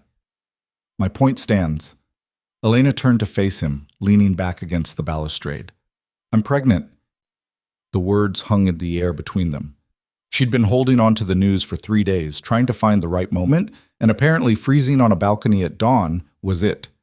Adrian's expression cycled through shock, joy, and something that looked like panic. We're going to have a baby, sometime around summer, the doctor thinks." He pulled her into his arms so tightly she could barely breathe. When he finally loosened his grip, she saw tears on his face. "Are you crying?" she asked, surprised. "I'm terrified. I'm going to be a father, and I have no idea how to do it without making all the same mistakes my parents made, without putting too much pressure on our child to be perfect or live up to some impossible standard. Then we won't do that. We'll let our child be whoever they are, messy and imperfect and beautifully themselves. What if they're like you? What if they climb trees and say inappropriate things and refuse to conform? Then we'll love them anyway, because of it, not despite it." Adrian laughed, the sound breaking through his tears. "Our child is going to be chaos, aren't they?"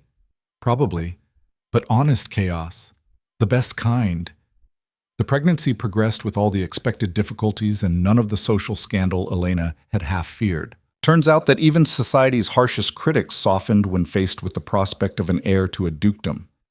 The Dowager Duchess returned from the country when Elena was 6 months along, ostensibly to help with preparations, but really, Elena suspected, because she was excited about becoming a grandmother and too proud to admit it. "You're carrying well," the Dowager Duchess observed during one visit, watching Elena struggle to get comfortable in a chair. "I was miserable when I was pregnant with Adrian, sick constantly, but you seem to be handling it with your usual stubborn determination." "Is that a compliment?" "I'm saying you're too stubborn to let something like creating a human being slow you down." "Yes, it's a compliment. Stop looking so surprised every time I say something nice." "It's still novel." "We'll get used to it. Once this child arrives, we'll be family in a way we haven't been yet. I intend to be a good grandmother, even if I'm still figuring out how to be a decent mother-in-law." Elena reached out and squeezed the older woman's hand. "You're doing better than you think." The baby arrived in late July during a thunderstorm that seemed determined to wake the entire city. After 14 hours of labor that tested every ounce of Elena's stubbornness and Adrian's ability to remain calm under pressure, they had a daughter. Small, red-faced, screaming her displeasure at being forced into the world, and absolutely perfect. "She has your temper," Adrian said, cradling the baby with the kind of terrified gentleness that made Elena's chest ache. "She has your nose." Poor thing. They named her Catherine after Adrian's father's mother, a woman who, according to family history, had been equally stubborn and equally determined to live life on her own terms. The christening was held 6 weeks later, and it drew an even larger crowd than their wedding. Everyone wanted to see the heir to the Blackthorn Duchy, the child born of the most talked-about marriage of the decade. Catherine, in true form, screamed through most of the ceremony and spit up on the archbishop's robes. "That's my girl," Elena murmured, trying not to laugh. Lady Ashford appeared at Elena's elbow during the reception, leaning heavily on her cane but eyes bright with amusement. "She's going to be a handful," the old woman observed. "I'm counting on it." "Good. This family needs more women willing to cause a little chaos. Keep things interesting." She studied Elena seriously. "You've changed things, not just for yourself, but for a lot of women watching you. They see you being honest, being yourself, being happy, and they wonder if maybe they could do the same. I'm not sure I've changed anything that significant. Don't be modest. It doesn't suit you." Lady Ashford smiled. "You showed up in a world that demanded women be quiet and agreeable, and you refused. You married a duke and didn't become someone else to fit the role. And now you're raising a daughter who'll grow up seeing that it's possible to be authentic and successful, honest, and loved. That matters more than you know." 2 years later, Elena stood in a different ballroom, this one hosting a charity fundraiser for educational programs for girls. It was an event she'd organized herself, leveraging her position as Duchess to draw support for a cause society had mostly ignored. The room was packed. Donations were exceeding expectations. And most importantly, the conversation happening around her wasn't about whether girls deserved education, but about how best to provide it. Adrian found her near the refreshment table, Catherine balanced on his hip, the two of them looking conspiratorial about something. "What did you two do?" Elena asked suspiciously. "Nothing. Yet." Adrian set Catherine down, and she immediately grabbed her mother's skirt with sticky hands. "But we may have convinced Lord Ashworth, yes, that Lord Ashworth, to donate funding for a girls' school." Catherine was very persuasive. "She's 2. How persuasive could she possibly be?" She grabbed his pocket watch and refused to give it back until he agreed to listen to her papa's proposal. Then she smiled at him. He was doomed.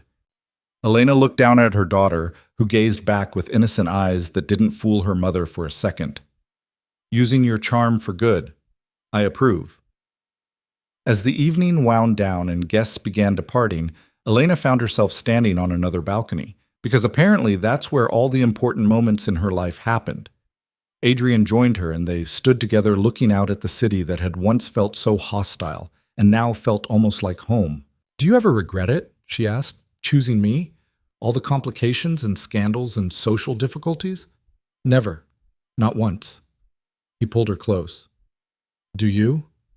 "Not for a second. Though I do sometimes miss the simplicity of being nobody's duchess, having no responsibilities beyond reading philosophy and climbing the occasional tree." "You can still climb trees. I've learned to just stand underneath in case you fall." "Very romantic." "I thought so." Inside, they could hear Catherine's laughter as she charmed another group of guests. The sound made Elena smile. "We did good," she said quietly. "We did. We're doing. We're going to keep doing." Adrian pressed a kiss to her temple. "Thank you." "For what?" "For being exactly who you are. For teaching me that authenticity matters more than perfection. For showing me what love looks like when it's built on truth instead of pretense." He paused. "For falling out of a tree and into my life." "I didn't fall into your life. I fell out of a tree, and you happened to be nearby." "Same thing." Elena turned in his arms, looking up at the man who'd chosen her when everyone said he shouldn't, who'd stood beside her through every social disaster and personal triumph, who'd made her believe that being herself was not just acceptable, but valuable. "I love you," she said, "in case I don't say it enough." "You say it all the time, but I never get tired of hearing it." They kissed there on the balcony while inside the ballroom the party continued without them, while their daughter charmed everyone in sight, while the world they'd built together, messy and imperfect and beautifully honest, carried on. Elena had started her story as a woman out of step with the world, too honest for a society built on performance, too much for everyone she encountered. And she'd ended it as exactly the same woman, just finally surrounded by people who valued those qualities instead of trying to diminish them. She was still too direct, still climbed things when emotional, still said uncomfortable truths that made people squirm. But now she was also a duchess, a wife, a mother, a force for change in a world that desperately needed changing, and she'd done it all without once pretending to be someone she wasn't. That was the real triumph, not the marriage or the title or the social acceptance, but the simple, revolutionary act of being herself and discovering that it was enough. More than enough. It was everything.